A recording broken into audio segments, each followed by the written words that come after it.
Bonjour à toutes et à tous. Nous allons commencer.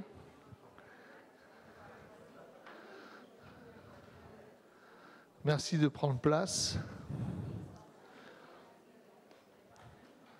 Parce qu'on a 4 intervenants prestigieux et on a 2 heures, alors il ne faut pas qu'on soit trop en retard.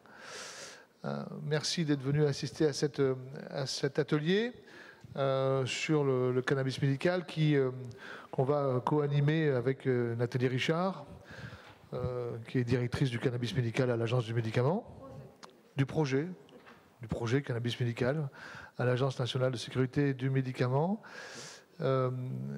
Et puis nous avons effectivement pu inviter 4 intervenants qui vont pouvoir vous parler plus spécifiquement, puisqu'on est dans un congrès d'addictologie, mais aussi un peu de psychiatrie, de pathologie duelle, évidemment, on ne peut pas y échapper. On a fait le choix de parler spécifiquement autour des pathologies, des troubles de l'usage et des troubles mentaux, et de ne pas parler de toutes les indications potentielles du cannabis médical, qui ont déjà été évoquées d'ailleurs ici dans ce congrès il y a 4 ans, qui n'ont pas beaucoup changé en ce qui concerne la France. C'était la douleur, la sclérose en plaques avec sa spasticité, l'oncologie, les soins palliatifs et l'épilepsie, douleur neuropathique spécifiquement. Donc on va se focaliser là-dessus. Après chaque intervention, on vous proposera de poser des questions pour être sûr que vous ayez le temps de poser des questions à chacun des intervenants si vous le souhaitez. Et on va commencer tout de suite. Alors si vous avez des traducteurs, il y a 3 topos en français, un topo en anglais. Je cherche Nick. Ah oui, Nick il est là.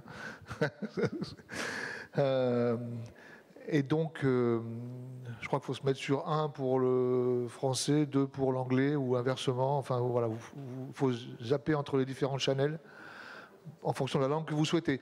On va accueillir tout d'abord la première intervenante, qui est le professeur Florence Vorspan, qui est médecin psychiatre, addictologue, et qui est professeur à l'université Paris-Cité. Et qui exerce aussi évidemment comme addictologue au sein des hôpitaux parisiens et qui coordonne l'Institut hors les murs d'addictologie de l'université Paris-Cité, qui regroupe donc les différentes entités impliquées en addictologie, et notamment au niveau recherche au sein de cette université. Et on commence avec toi, alors Florence. Merci. Tu veux prendre le micro ? Bonjour à tous, merci beaucoup au professeur Authier et au docteur Richard pour cette invitation. Merci aux organisateurs du congrès, c'est vraiment un plaisir de venir parler dans cette ville et dans ce congrès. J'ai coché un certain nombre d'ateliers et de symposiums auxquels je vais moi-même aller dans les prochains jours, donc vraiment c'est un congrès de grande qualité. Alors, comme Nicolas Authier vous l'a dit, donc moi je suis PUPH, donc mes fonctions hospitalières, je les exerce à l'hôpital Fernand Vidal à Paris. Et je vais vous parler aujourd'hui des essais cliniques testant des cannabinoïdes dans les troubles de l'usage de substances, sauf le cannabis, puisque vous aurez une présentation dédiée juste après. Et effectivement, j'exerce depuis quelques semaines une nouvelle responsabilité qui est celle de coordonner plusieurs équipes de recherche de l'UFR de médecine, de l'UFR de pharmacie et de la fac de psycho de Paris-Cité dans un institut hors les murs sur les addictions. Donc ce dont je vais vous parler aujourd'hui, c'est principalement de la justification scientifique d'aller chercher à tester des cannabinoïdes dans un certain nombre de troubles de l'usage. Les molécules étudiées, vous verrez que la majorité des études portent sur le CBD, hors cannabis. Et puis, quels sont les choix méthodologiques qui ont été faits par les différents chercheurs qui ont conçu ces études en termes de cibles thérapeutiques. Et on terminera par un petit peu de discussion. Et à la toute fin, je vous donnerai un petit aperçu d'un essai clinique que nous conduisons, donc je coordonne, qui a lieu dans plusieurs hôpitaux, dont le mien, qui utilise le cannabidiol dans le trouble de l'usage de l'alcool pour des patients qui ont besoin de sevrage hospitalier. Alors la justification scientifique, bon, on est dans un congrès d'addictologie, donc je pense que je n'ai pas trop besoin de vous dire que les addictions présentent un fardeau pour les patients, pour les familles, pour la société, pour le système de soins, avec beaucoup de mortalité et de morbidité liées aux addictions. Et puis L'accès aux soins qui sont validés, alors on peut dire ce qu'on veut des traitements, ils ne sont pas suffisants, il y a un certain nombre de besoins de soins qui ne sont pas bien couverts, mais même les traitements dont on dispose, l'accès des patients n'est pas si simple. Si vous prenez le trouble de l'usage de l'alcool, pratiquement 80% des patients n'ont pas accès aux traitements qui existent par défaut d'accès. Et donc, même quand ils ont accès à ces traitements, les taux de réponse sont parfois décevants, notamment pour les patients les plus complexes ou les plus sévères. Et donc, on a un certain nombre de complications des troubles de l'usage ou de pathologies duelles pour lesquelles on n'a pas du tout de réponse thérapeutique. Par exemple, aucun médicament qui est d'autorisation de mise sur le marché ou de psychothérapie validée dans un certain nombre d'indications ou de sous-indications. Alors, du coup, pourquoi est-ce qu'on a eu l'idée d'utiliser un certain nombre de produits cannabinoïdes pour essayer de répondre à ces questions? Ça pourrait être une tentative très pragmatique de se dire, après tout, on n'a pas tellement de traitements, en tout cas, on n'a pas des traitements dans toutes les indications. On sait que c'est des psychotropes, hein, les usagers utilisent le cannabis depuis l'Antiquité pour ses effets psychotropes, donc on sait que ça passe la barrière hémato-encéphalique et qu'un certain nombre d'effets attendus pourraient nous être utiles. Et puis la clinique décrite par les usagers et puis qui a été reproduite dans un certain nombre d'études scientifiques, ce sont des effets dont on peut se dire qu'ils pourraient être utiles pour des patients qui souffrent d'addiction. Bien sûr, l'effet anxiolytique. Alors après, quand on regarde dans le détail de la littérature scientifique sur l'effet anxiolytique des cannabinoïdes, bon, la méthodologie n'est pas toujours, en tout cas chez l'homme, idéale. C'est parfois des questionnaires qui sont adressés à des usagers qui peuvent être, on peut dire, est-ce qu'ils ne sont pas un peu militants? C'est parfois, par exemple, vous verrez des articles qui comparent le cannabidiol, qui du coup devient très anxiolytique par comparaison au THC, qui peut donner un certain nombre d'effets augmentant l'anxiété. Donc c'est une littérature qui n'est pas toujours d'une méthodologie irréprochable, mais il y a quand même l'effet, ce que les patients racontent, ce que les usagers racontent, c'est quand même quelque chose de très reproduit qui est un effet anxiolytique de ces produits. L'effet sur le sommeil, c'est la même chose. Les méthodologies ne sont pas toujours convaincantes. Les bonnes études commencent à arriver, mais jusque-là, l'effet sur la capacité d'un certain nombre de produits cannabinoïdes à induire le sommeil ou à prolonger le sommeil est connu, mais il y avait aussi l'effet de soulager les symptômes de sevrage qui sont l'insomnie pour des personnes qui sont éventuellement dépendantes du cannabis. Donc c'est pareil, c'est une littérature qui est pas si simple quand on regarde dans le détail. L'effet antiépileptique, il est très démontré, il y a des autorisations de mise sur le marché américaines et européennes. Et l'effet antalgique, voilà, c'est aussi une des indications dans lesquelles il y a des études de bonne qualité contre placebo qui montrent dans un certain nombre d'indications que voilà, il y a une très récente étude dans Nature Médecine, toute neuve de cette année, sur les douleurs lombaires avec des extraits de cannabis, donc THC et CBD, à des taux fixes, qui montrent un effet intéressant. Les autres justifications à aller utiliser des produits cannabinoïdes pour traiter des troubles de l'usage de substances, c'est également fondé sur la biologie, ou en tout cas ce qu'on sait de la biologie du système endocannabinoïde, puisque nous disposons de produits et de récepteurs qui sont de cette famille au sein de notre système nerveux central, en interaction avec le système opioïdergique. Et pareil, toute récente revue de la littérature dans Nature Review Neuroscience sur les interactions entre les récepteurs cannabinoïdes. Alors, ce n'est pas très net, il faudra que vous alliez voir la publication. Et le système de réactivité au stress, notamment le système des amygdales cérébrales. Donc voilà, beaucoup d'arguments pour aller regarder l'effet des produits cannabinoïdes dans les troubles de l'usage de substances, puisque les patients qu'on rencontre peuvent avoir au cours de leur parcours ce type de manifestation d'anxiété, d'hyperactivité au stress, de troubles du sommeil. Donc ça a tout un faisceau de symptômes qui semblent pouvoir être soulagés par des produits cannabinoïdes. Alors les molécules étudiées. Donc dans les essais qui portent sur les troubles de l'usage de substances, c'est quand même majoritairement le cannabidiol dans les essais cliniques randomisés contre placebo qui est utilisé.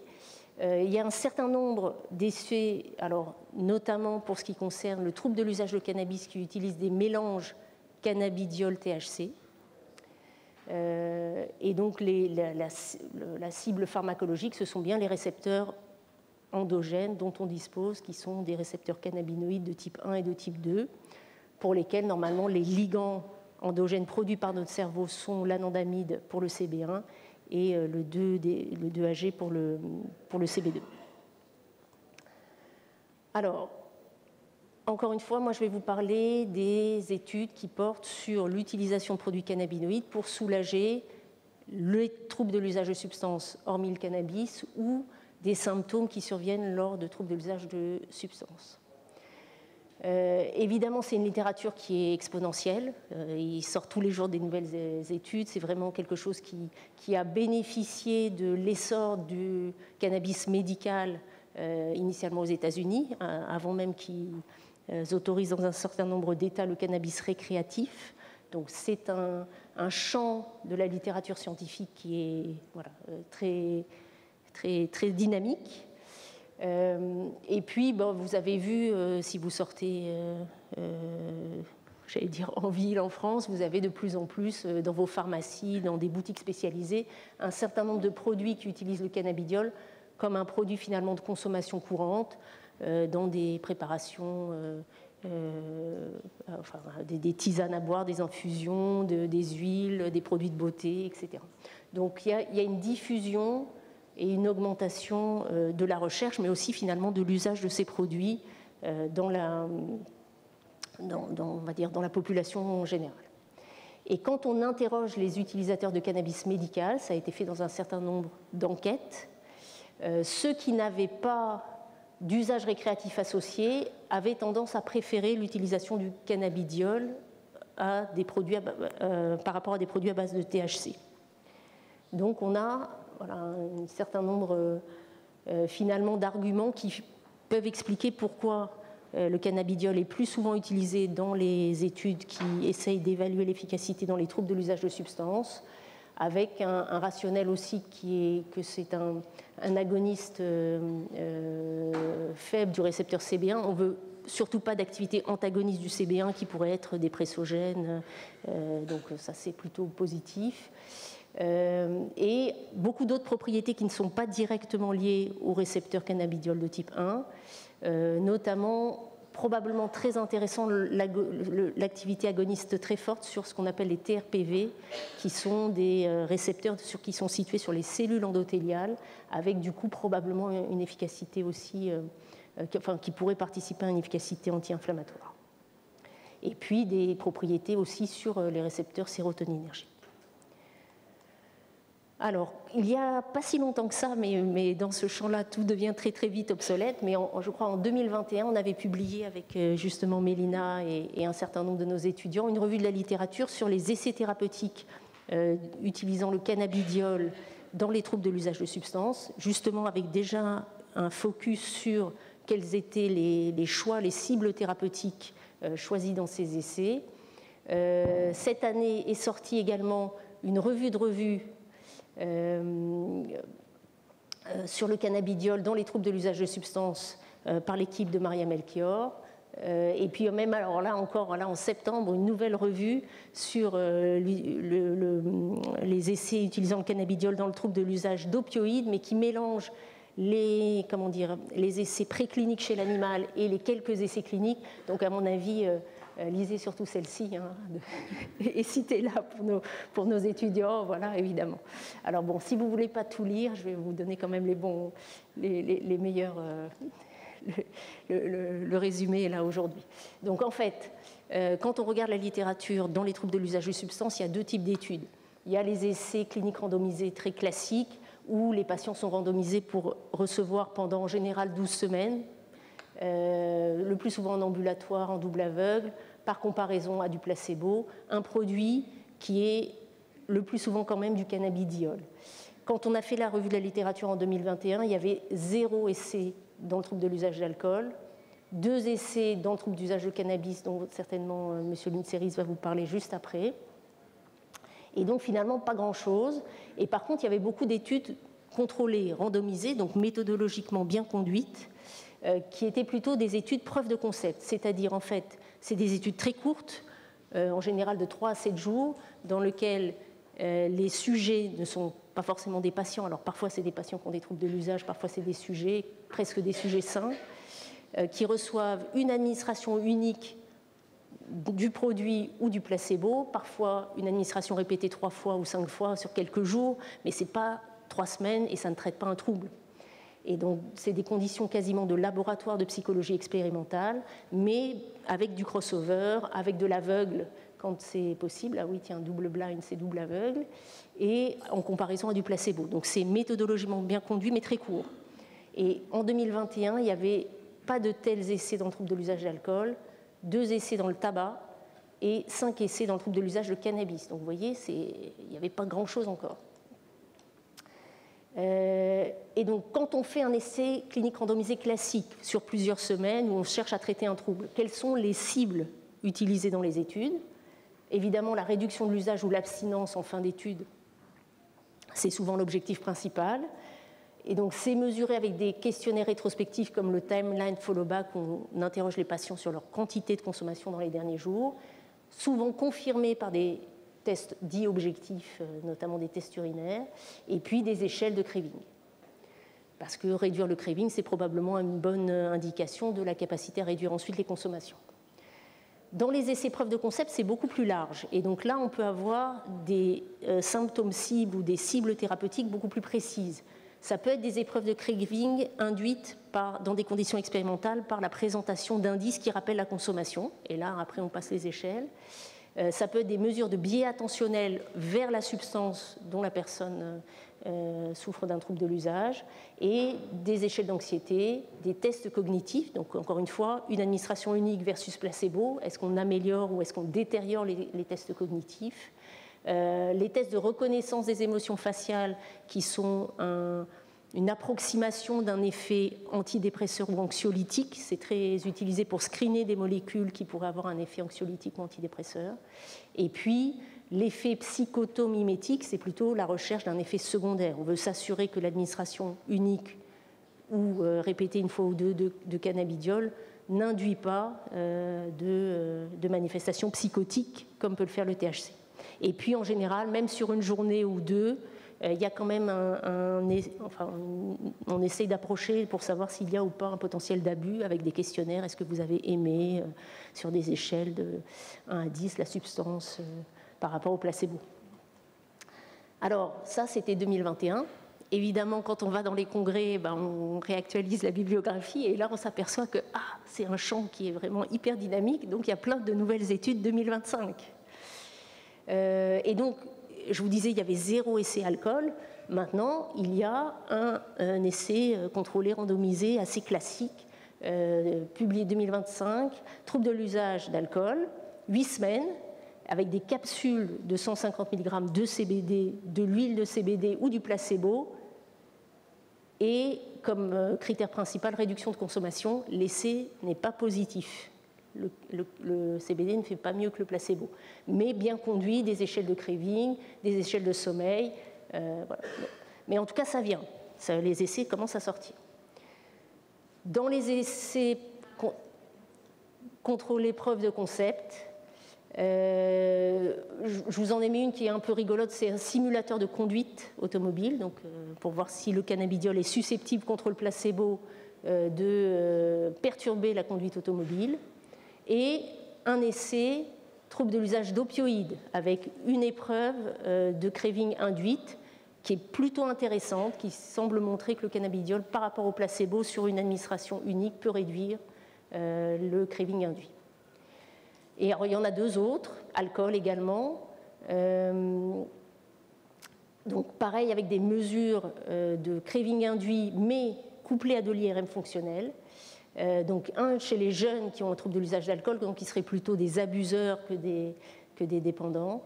Et puis 2 essais de la même équipe, placebo ou administration unique de 800 mg de cannabidiol avec des tâches cognitives en IRM fonctionnel, et là aussi des résultats qui semblent indiquer un intérêt sur le craving induit avec l'activation cérébrale qui correspond. Recueil des effets secondaires, je passe parce que vous allez avoir un topo entier sur ça. Et donc, tout ça pour vous dire que c'est un champ qui évolue énormément, que 2025, c'est vraiment l'année dans laquelle il faut lire les essais qui sortent, cannabidiol, notamment dans le trouble de l'usage de substances, et notamment, enfin, les essais alcool. Alors, on est encore au début des essais contrôlés randomisés classiques, et il n'y a pas vraiment de preuve d'efficacité encore. Mais voilà, il y aura probablement des cibles thérapeutiques qui vont se préciser encore avec tous les essais qui sont actuellement en cours. Et donc, je peux prendre encore 1 minute? Non, j'arrête. Donc, non, juste pour vous dire que nous aussi, on a un essai en cours cannabidiol dans le sevrage hospitalier d'alcool. Juste, voilà, je vous montre ça. Donc, on recrute actuellement des patients, 900 mg pendant 10 jours pendant le sevrage hospitalier en add-on des benzos et des vitamines, ou 450 mg, ou placebo pendant 10 jours en comprimé.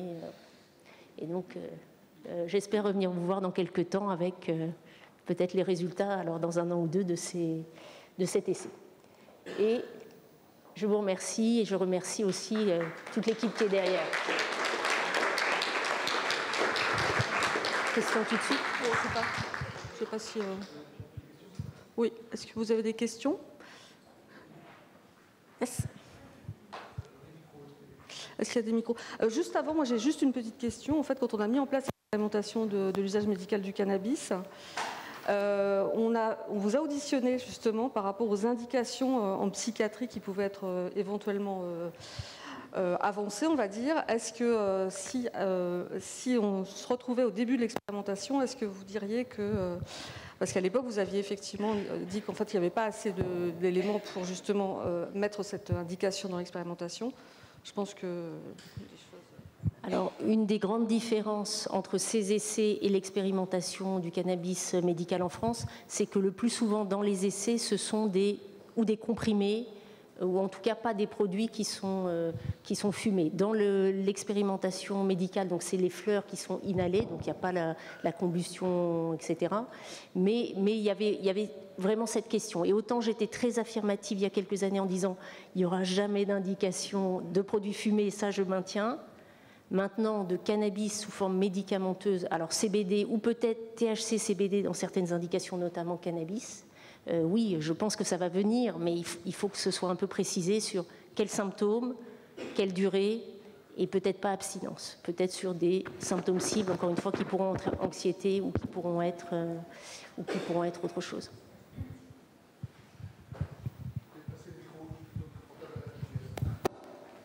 Thank you very much. I really enjoyed.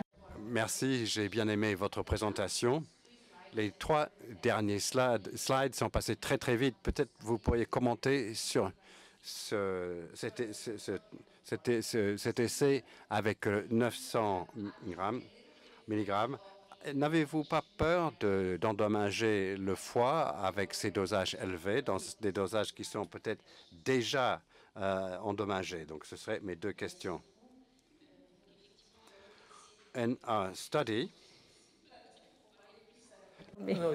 donc, en fait, c'est des comprimés de cannabidiol qui sont dosés chacun à 150 mg. Donc, il y a effectivement 3 groupes. Un groupe de patients qui reçoit 900 mg par jour pendant 10 jours, pendant le sevrage d'alcool. Ils ne doivent pas avoir de cytolyse hépatique trop élevée en entrant dans l'essai. Et c'est très surveillé. Donc, ils ont 3 bilans hépatiques dans les 3, à J2, J5, J10. Et donc, il y a un groupe à 450 mg et un groupe placebo, et ils ont uniquement 10 jours de traitement. Donc, c'est vraiment pour limiter les manifestations du sevrage, donc l'anxiété de sevrage. On espère qu'ils vont avoir besoin de moins de benzodiazépines pendant le sevrage, et le sommeil, bon, voilà, on monitore ça. Et jusqu'à présent, on a une vingtaine de patients inclus. Personne n'a augmenté ses enzymes hépatiques, mais évidemment, on surveille très bien. Et puis, sur les 20 inclus, c'est peut-être tous des placebos, hein, on ne sait pas encore. Mélina ? Oui, merci beaucoup pour cette présentation. J'avais juste une question. Donc, il y a la question des variables cibles pour évaluer l'impact, on en a parlé. Et la question de la population cible, après, c'est toujours un peu la question. Est-ce que c'est... tout patient avec addiction à l'alcool? Est-ce que c'est des profils plus sévères, plus résistants? Est-ce que tu as des hypothèses ou est-ce que dans votre essai, en tout cas, vous aviez ciblé, est-ce que vous aviez ciblé un profil particulier? Alors, comme on administre des fortes doses dans l'essai que moi je conduis dans le trouble de l'usage de l'alcool, c'est des patients qui ne doivent pas avoir trop de complications médicales, notamment effectivement pas de cytolyse au moment où il est trop élevé, c'est 3 fois la normale maximum quand ils rentrent dans l'étude. Ce sont des patients qui doivent accepter aussi d'être hospitalisés. Et donc des patients qui ont des troubles de l'usage légers, souvent ne veulent pas rentrer à l'hôpital, avoir plein de prises de sang et beaucoup de questionnaires. Donc ça sélectionne des patients quand même, troubles de l'usage d'intensité sévère, qui acceptent d'être hospitalisés. Il n'y a pas de notion de résistance? Non. Ok, merci, on s'arrête là. Merci beaucoup. Merci Florence.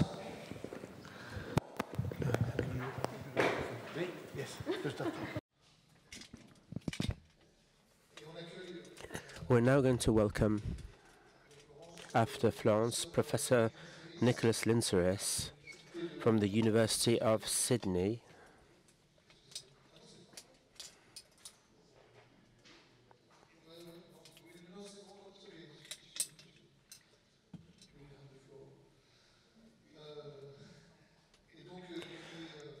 And Professor Nicholas Linceres is a specialist who's very well known in France, and we often see him in conferences, ATHS, Albatross, and he's well known in his clinical research on opioid addiction, and has also worked over recent years on addiction to cannabis, on medical cannabis, because Australia has implemented access to medical cannabis over the last few years.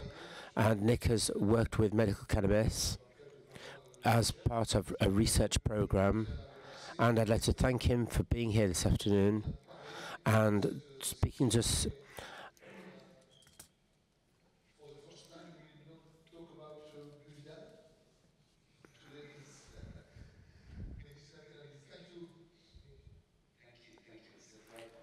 Merci beaucoup, c'est un grand honneur. C'est ma première fois à Biarritz. Ça fait un long voyage, mais ça vaut la peine. Je vais vous parler du cannabis médical et du trouble d'usage. Je veux parler de 2 choses en particulier. Tout d'abord, le développement de troubles d'usage du cannabis chez les patients traités avec le cannabis médical pour d'autres conditions, la douleur, des problèmes mentaux. Ceux qui développent le trouble d'usage, quelles sont ses implications, comment on regarde ce problème et si on a le temps, qu'est-ce que nous allons faire pour traiter, l'utiliser du cannabis pour traiter le cannabis. Je n'ai pas de conflit d'intérêt avec des entreprises. Je n'ai pas reçu de financement. Ici, vous connaissez déjà ce schéma, donc je ne vais pas en parler en détail. Nous avons un système endocannabinoïde. C'est une vue sursimpliste. Nous ne comprenons pas exactement comment cela marche. Nous avons des récepteurs partout dans le corps. Nous avons plus de récepteurs de CB1 dans notre cerveau que tout autre système, mais nous ne savons pas exactement ce qu'ils font encore. Nous avons des cannabinoïdes endogènes. Nous avons des systèmes d'enzymes qui vont décomposer les cannabinoïdes. Vous pouvez cibler, vous pouvez donner des cannabinoïdes aux patients, mais il y a d'autres médicaments qui, avec des inhibiteurs. Il y a beaucoup de manières de modifier ce système endocannabinoïde. Pour modifier le système, on peut donner des cannabinoïdes. Il existe 2 sortes exogènes à base de plantes ou synthétiques. Les deux dont je vais parler aujourd'hui, c'est le THC et le CBD. La plupart d'entre vous savent déjà ce que c'est le THC. Ça intoxique les gens. C'est un antagoniste partiel qui explique pourquoi vos patients, lorsque vous leur parlez, vous pouvez leur poser des questions. Vous venez de recevoir 6 doses de cannabis. Est-ce que le 7e vous rend plus intoxiqué? Pas vraiment. Donc c'est un agoniste partiel avec un plafonnement. On peut faire de la tolérance, la sévérance et tout ce qu'on peut faire avec les addictions. Il n'y a pas beaucoup d'inquiétude avec l'interaction avec d'autres drogues. En Australie, c'est ce qu'on appelle un médicament de niveau S4. Il faut une ordonnance d'un médecin. Vous ne pouvez pas l'acheter dans un magasin, dans un bureau de tabac. En Australie, les deux sont des médicaments sur ordonnance. Il y a tout un monde de cannabinoïdes. Il y a des centaines de cannabinoïdes avec des sigles. Il y a toute une liste. Nous ne savons pas ce que font la plupart. Donc nous essayons encore de comprendre ce que le CBG fait tout seul. Il y a eu certains chercheurs, ils ont parlé de l'effet de l'entourage, que ce n'est pas un cannabinoïde particulier, mais lorsqu'on utilise du cannabis, c'est la mélange et l'interaction de tous. C'est très difficile à rechercher d'un point de vue scientifique. Donc, nous nous focalisons sur le CBD et le THC et on va laisser de côté les autres pour le moment. Ce qui se passe en Australie, en Australie, ils adorent leurs médicaments, leurs drogues. Ils adorent utiliser le cannabis. Donc ici, vous avez un sondage maison. 41% ont déjà utilisé, 12% depuis pendant les derniers 12 mois. Pour la première fois dans notre sondage, on a commencé à poser la question pourquoi vous l'utilisez. Et de ces 12%, presque 9% a dit jamais pour des buts médicaux. 2% parfois oui, parfois non, et seulement 1% seulement pour des buts médicaux. Donc il est possible de calculer. Il y a environ 25 millions de personnes, donc notre estimation c'est qu'environ 2,5 millions d'Australiens ont utilisé le cannabis l'an dernier et nous estimons le chiffre environ 1 million d'Australiens qui l'ont utilisé pour des raisons médicaux. Donc c'est un sondage, seulement un tiers des personnes qui l'utilisent pour des buts médicaux avaient une ordonnance. Donc ça veut dire 2 tiers qui l'utilisent pour un but médical l'utilisent de manière illicite.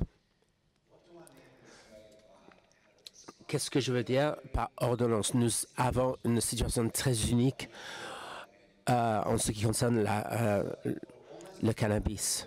Depuis 10 ans environ, les médecins en Australie ont pu donner des ordonnances de cannabis nous avons un système régulatoire pour des drogues à accès de compassion.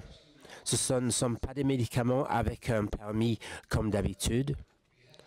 Il faut utiliser un mécanisme un peu spécial pour avoir accès à la drogue. Il faut aller sur un site web, il faut entrer quelques détails. Ça ne prend pas beaucoup de temps, mais c'est un système peu habituel. Ce ne sont pas des médicaments licenciés. Ça veut dire qu'ils ne sont pas licenciés pour des indications médicales. Il n'y a pas de dosage prescrit. Donc, ce n'est pas comme un médicament normal où l'entreprise déclare son envie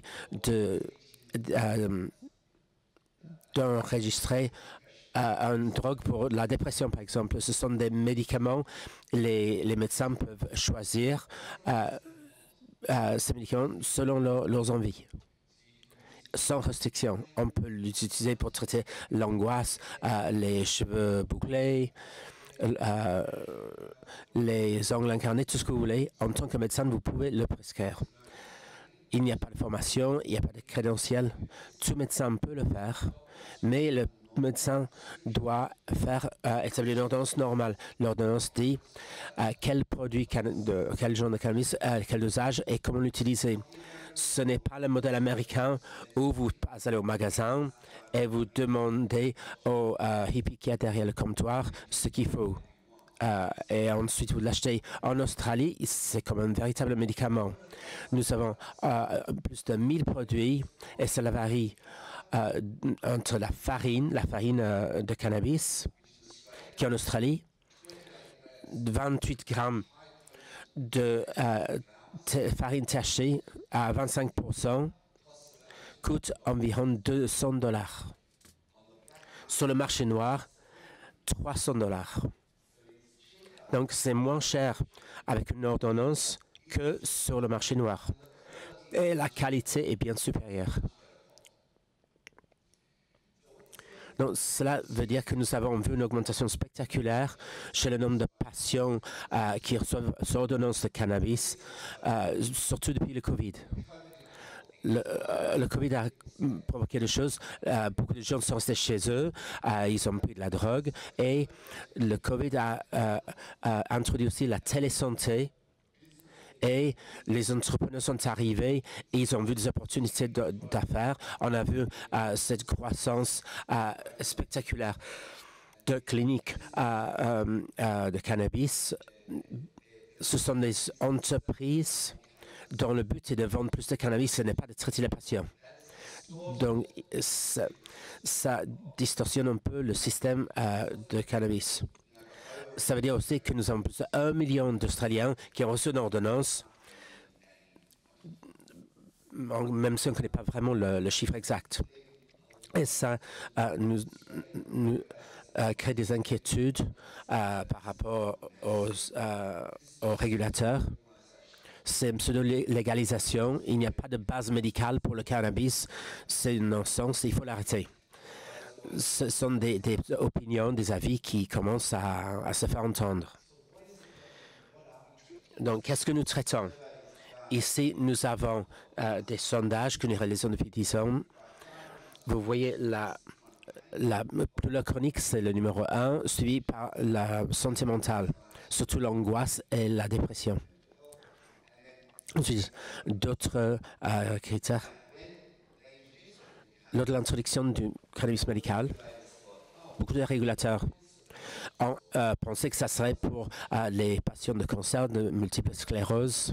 Je ne pense pas qu'ils s'attendaient à ce résultat, cette croissance exponentielle pour le sommeil, la douleur et la santé mentale. Donc, en ce qui concerne les preuves pour le cannabis médical, vous avez le cannabidiol pour l'épilepsie pédiatrique et le TCH-CBD pour la sclérose multiple. Toutes les autres formes n'ont pas de permis et les preuves varient énormément. Parfois, pour la douleur, on a quelques preuves, mais pour d'autres choses, on voit une corrélation très pauvre. On peut même dire pour certaines choses que c'est contradictoire. Les preuves sont pauvres pour beaucoup de raisons. Les études ne sont pas approfondies. Comme un exemple, le CBD, la recherche en CBD. Nous avons toute une série de recherches qui, au départ, regardaient des doses de 30 grammes de CBD. La plupart d'entre nous, maintenant, nous rendons compte qu'en moins de 2 à 300 grammes, c'est un effet placebo. Donc là, vous voyez les problèmes. Si vous prenez des données avec 600 mg et vous les comparez à des enquêtes qui utilisent beaucoup moins, il est dur d'arriver à une conclusion stable. L'autre question, c'est l'interprétation des preuves. Si on regarde la douleur, où on a effectué beaucoup de recherches avec des groupes de médecins, et on leur demande quelles sont les preuves pour la douleur, les médecins ils vont dire non, il n'y a pas de preuves. Mais si vous avez un jury interdisciplinaire avec des médecins, des travailleurs sociaux, des psychologues, alors ils regardent les mêmes preuves, mais ils arrivent à des interprétations différentes. Donc ce n'est pas uniquement que les preuves sont pauvres, c'est notre manière d'interpréter les preuves et qui se débat énormément. Et d'un point de vue clinicien, si vous êtes médecin, vous êtes médecin de famille et vous allez prescrire du cannabis et le patient arrive, il dit « je me sens beaucoup mieux, j'arrive à marcher ». Est-ce que ça vous inquiète ce que dit l'épreuve randomisée? Mon patient va tellement mieux. Est-ce que ça importe vraiment l'étude? C'est la même chose chez les consommateurs. Et qu'est-ce que ça vous importe si vous avez RTC? Qu'est-ce que ça fait? Si je prends le médicament, je me sens mieux, ça marche. Donc, vous voyez que nous avons ce problème par rapport aux preuves qui existent. L'autre chose qu'il faut apprécier, c'est les problèmes de comorbidité et les désordres de sévrance.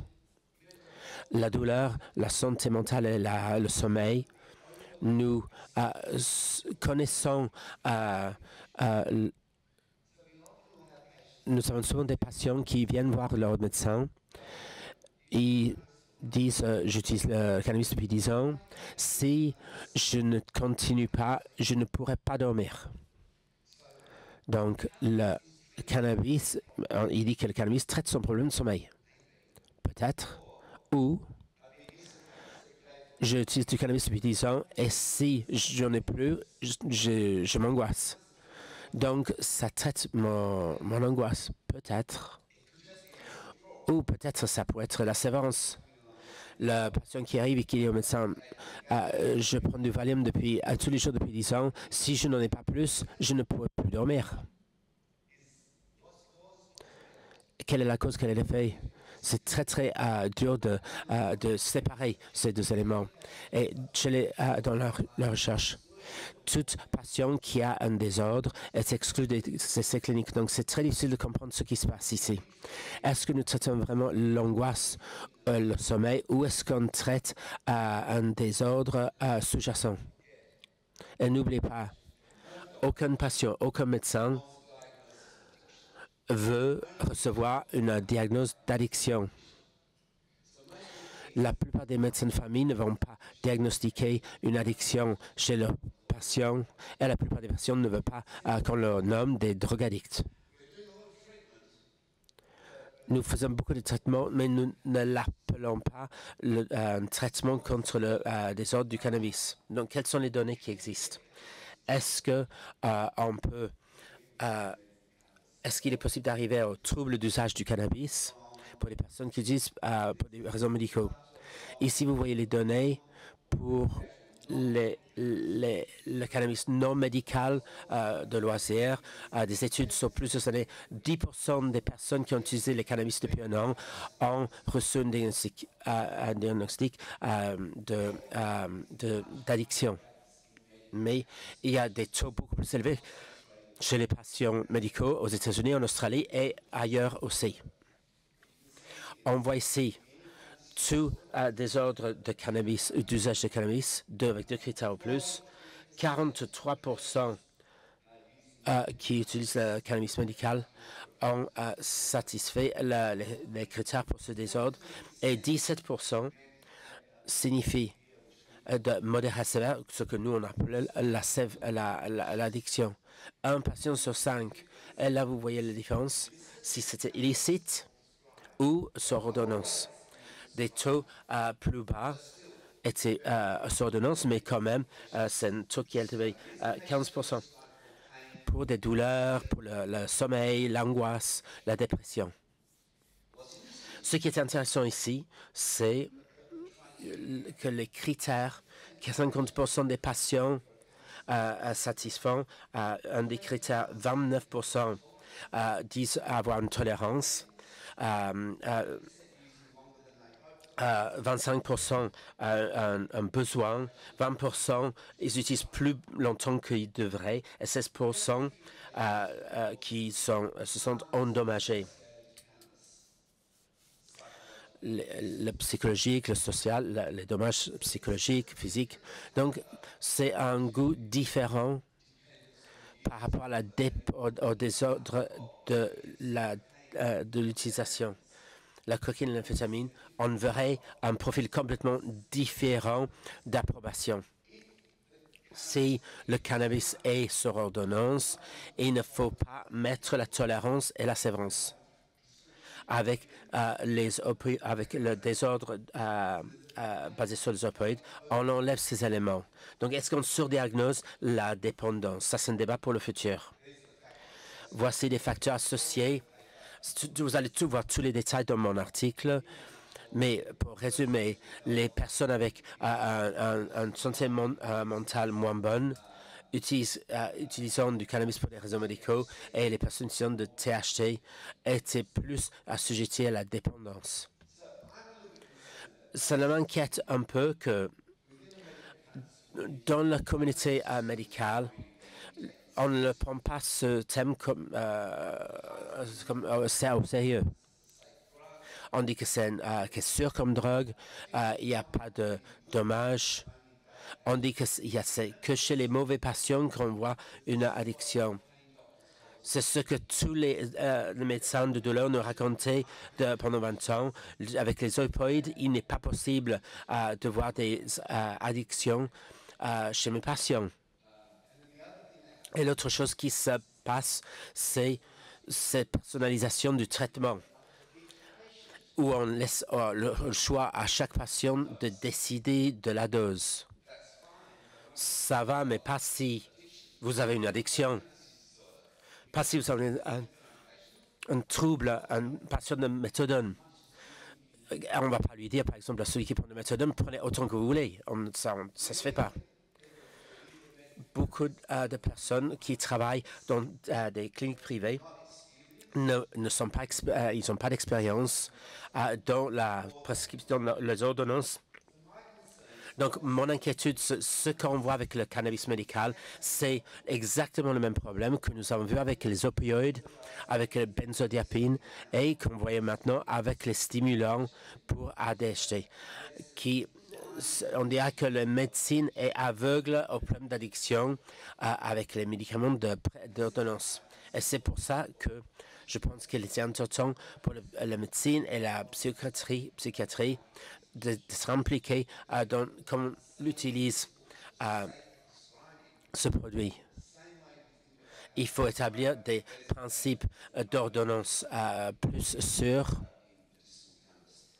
Et ce modèle où les patients peuvent utiliser autant qu'ils veulent, c'est une recette pour des problèmes après.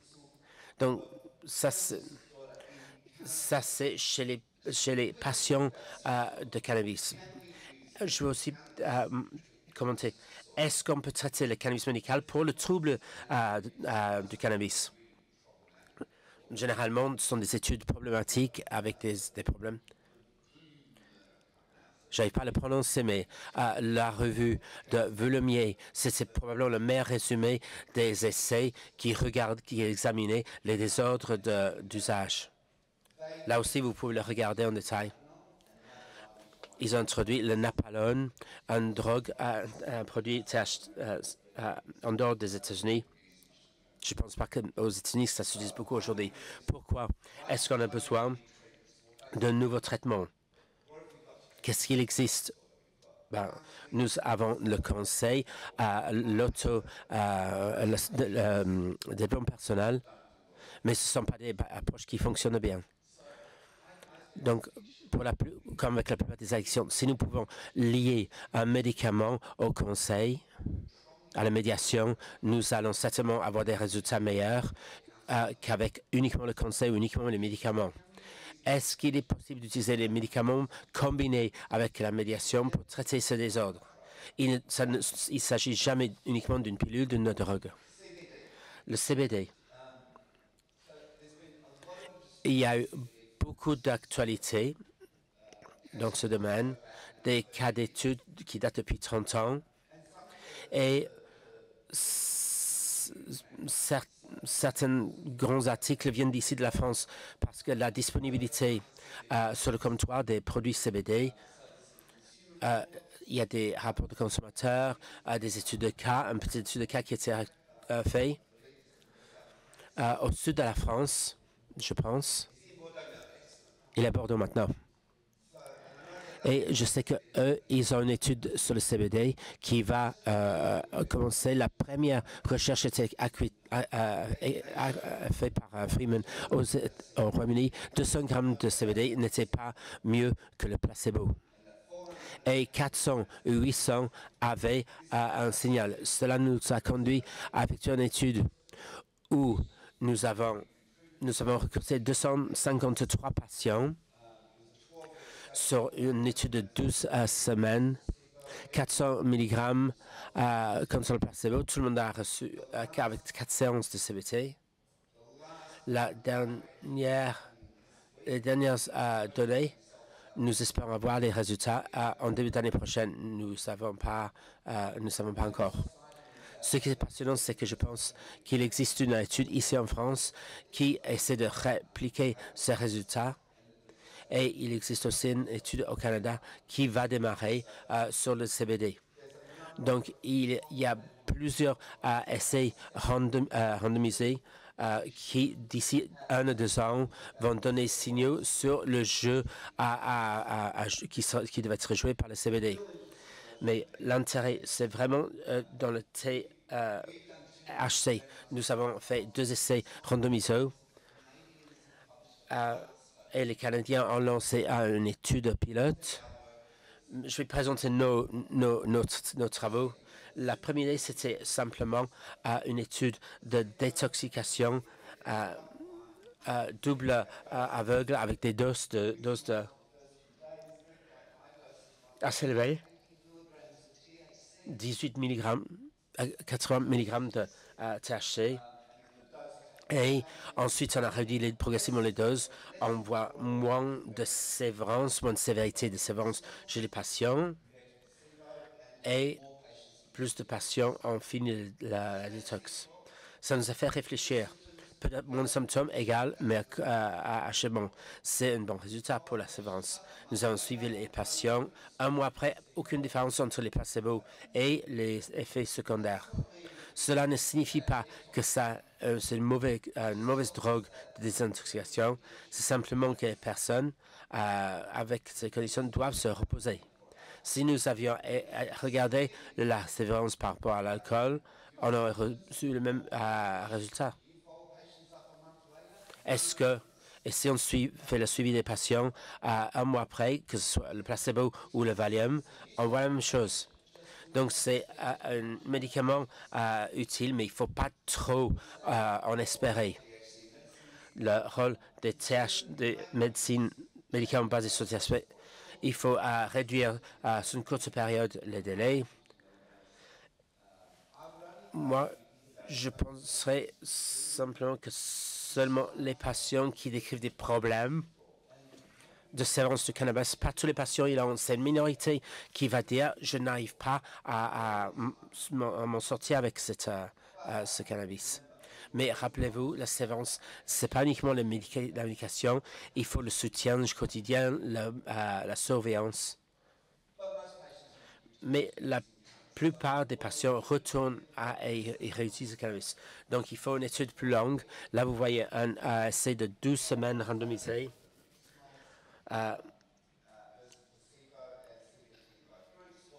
Et ce que nous avons vu, c'est moins de cannabis illicite. Mais ce qui est intéressant, c'est que quand nous avons suivi les patients 3 mois après l'arrêt du médicament, le groupe de Big Small utilisait moins de cannabis que le groupe placebo. Donc, ça nous a fait penser que peut-être ça pourrait devenir à l'avenir un remplacement, une thérapie de remplacement de la nicotine. Il n'y a pas besoin de continuer à jamais. Donc, ça serait peut-être plus approprié que le maintien de la... Donc, quel rôle? La plupart des patients arrêtent de l'utiliser sans voir un médecin ou un conseiller. Et c'est très bien. Si vous pouvez arrêter vous-même, vous le faites. Si ce n'est pas possible, pensez à une séance de détoxication où vous recherchez de l'aide. Si cela marche, tant mieux pour vous, mais si ça ne marche pas, c'est là où il faut réfléchir à la possibilité d'introduire d'autres médicaments. Que vous utilisez la nicotine sur 8 semaines, sur 12 semaines ou plus longtemps, un système de maintien basé sur les progrès du patient. Donc, essayez de rester avec le patient, réduisez la dose. Si le patient ne réagit bien, continuez le médicament. Ce n'est pas aussi difficile que ça. Beaucoup de personnes critiques disent vous simplement vous remplacez une drogue par une autre. Vous êtes devenu un marchand de drogue, c'est tout ce que vous êtes. J'ai commencé à travailler dans ce domaine il y a 35 ans et c'est ce qu'on me disait à l'époque quand je disais que je prescrivais le méthadone. C'est notre oïd. Vous êtes un trafiquant de drogue légal. Simplement, vous échangez un opioïde pour un autre, c'est tout. Donc, quelle est la rationale derrière? Si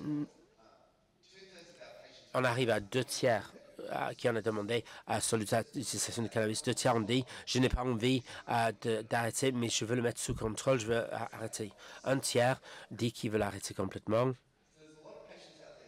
Donc, beaucoup de patients ne disent pas qu'ils veulent arrêter, mais ils veulent sortir de cette addiction où ils sont obligés de sortir du lit le matin et aller au travail. Ils ne sont pas capables d'y aller sans une cigarette et de la drogue. Donc, pourquoi nous pensons que c'est comme ça? Premier, nous pouvons prescrire des produits plus sûrs à la place d'utiliser la farine ou des produits inhalés. Une meilleure une administration plus sûre, on peut réduire le nombre qu'on administre par jour. On peut aussi les mettre sur des produits oraux. Et là, c'est là où on voit des grands changements. Ça évite des choses de stigmatisation et vous engagez le patient dans un parcours de santé. La plupart de ces gens sont des hommes sont de 28 ans et les hommes de 28 ans ne vont pas chez le médecin pour autre chose. Donc, c'est une manière de les faire aller chez le médecin. Mais si tout ce que vous allez faire, c'est une consultation de tous les 3 mois de 5 minutes et prescrire voici 2 grammes de farine de cannabis, d'accord. Vous êtes simplement trafiquant de drogue légale. Donc, il ne s'agit pas uniquement des médicaments, c'est de la manière dont on le livre et le contexte dans lequel on travaille. Pour des idées pour la recherche à l'avenir, il faut des études de réplication. RCT1, RCT2 ne suffit pas. Il faut d'autres études. C'est bien de voir que nous allons voir arriver plus de travail sur le CBD. Il faut un rôle pour le cannabis médicinal pour traiter les désordres d'autres substances. Et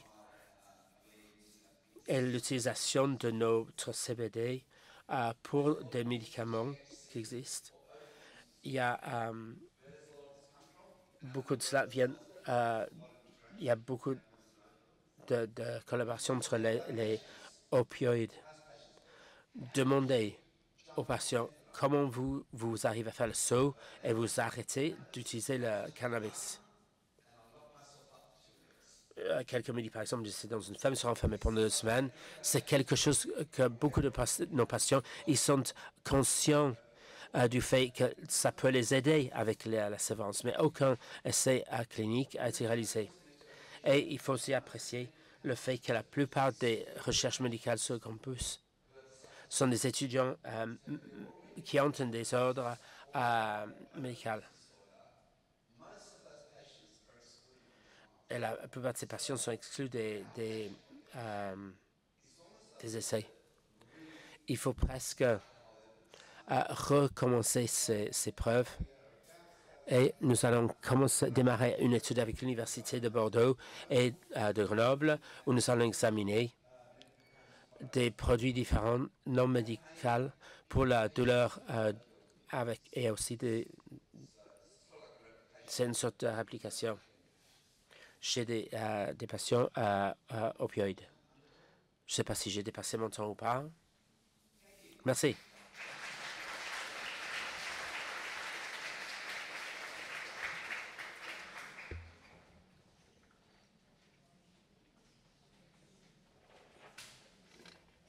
On n'a pas de micro, non, tant pis. Je sais pas. Il y a quelqu'un qui veut. Thank you, Nick, for this very interesting. Merci de votre présentation. Est-ce qu'il y a des questions? Deux questions. Le micro, s'il vous plaît. My name is Karan from Toulouse. I'd like to know if in these studies there had been observations with regard to addictions, behavioral addictions, and especially any contraindications and eating disorders. If you had any positive data on behavioral addiction.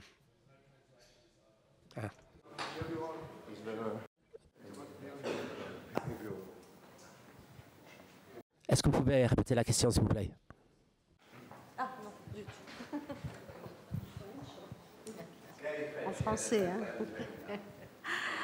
Je voulais savoir si dans ces études, il y avait des observations concernant les troubles, les addictions comportementales, que ce soit les écrans, le jeu et les troubles du comportement alimentaire, ou si c'est centré simplement sur les produits.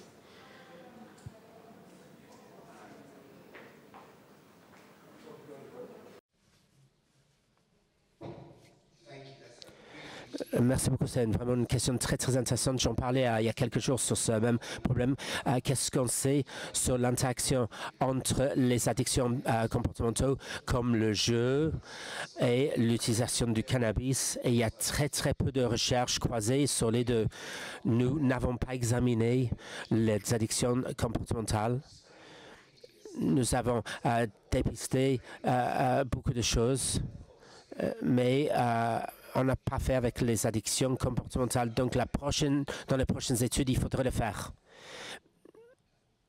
Encore une fois, je pense que le potentiel du CBD avec les besoins, peut-être ça peut jouer un rôle, mais je n'ai pas vu d'études encore sur des addictions du cannabis médicinal, mais je pense que c'est un domaine très intéressant à examiner.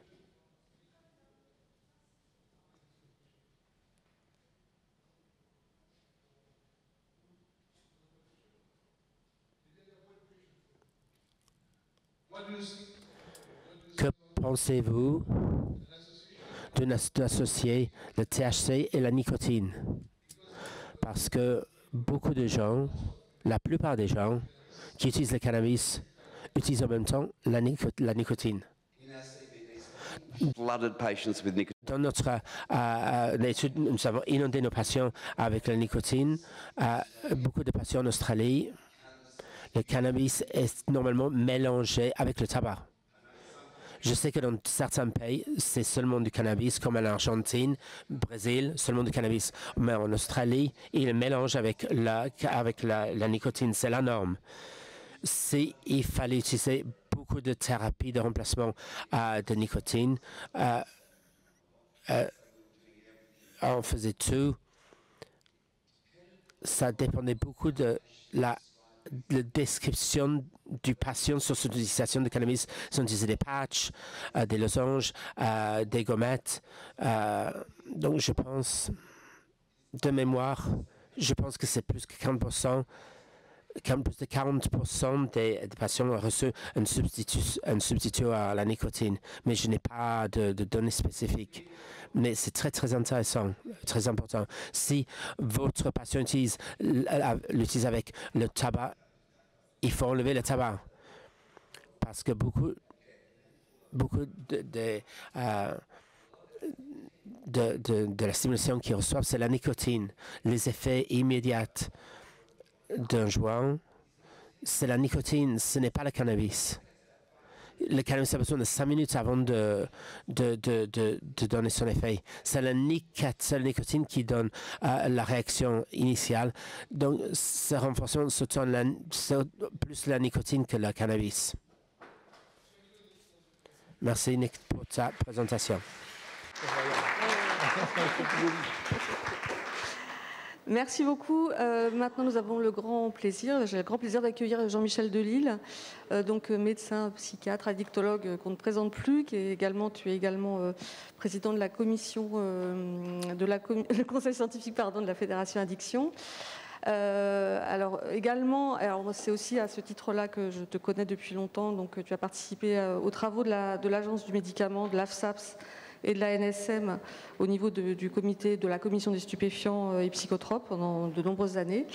Et puis également, et c'est aussi peut-être très en rapport avec le sujet, donc tu as également participé au conseil scientifique qui a été mis en place par le maire de Bègles sur une légalisation encadrée du cannabis, alors pas médicale, mais voilà. Donc en tous les cas, c'est avec grand plaisir que je te passe la parole donc, sur les bénéfices et les risques des médicaments à base de cannabis dans les troubles mentaux. Merci beaucoup Jean-Michel.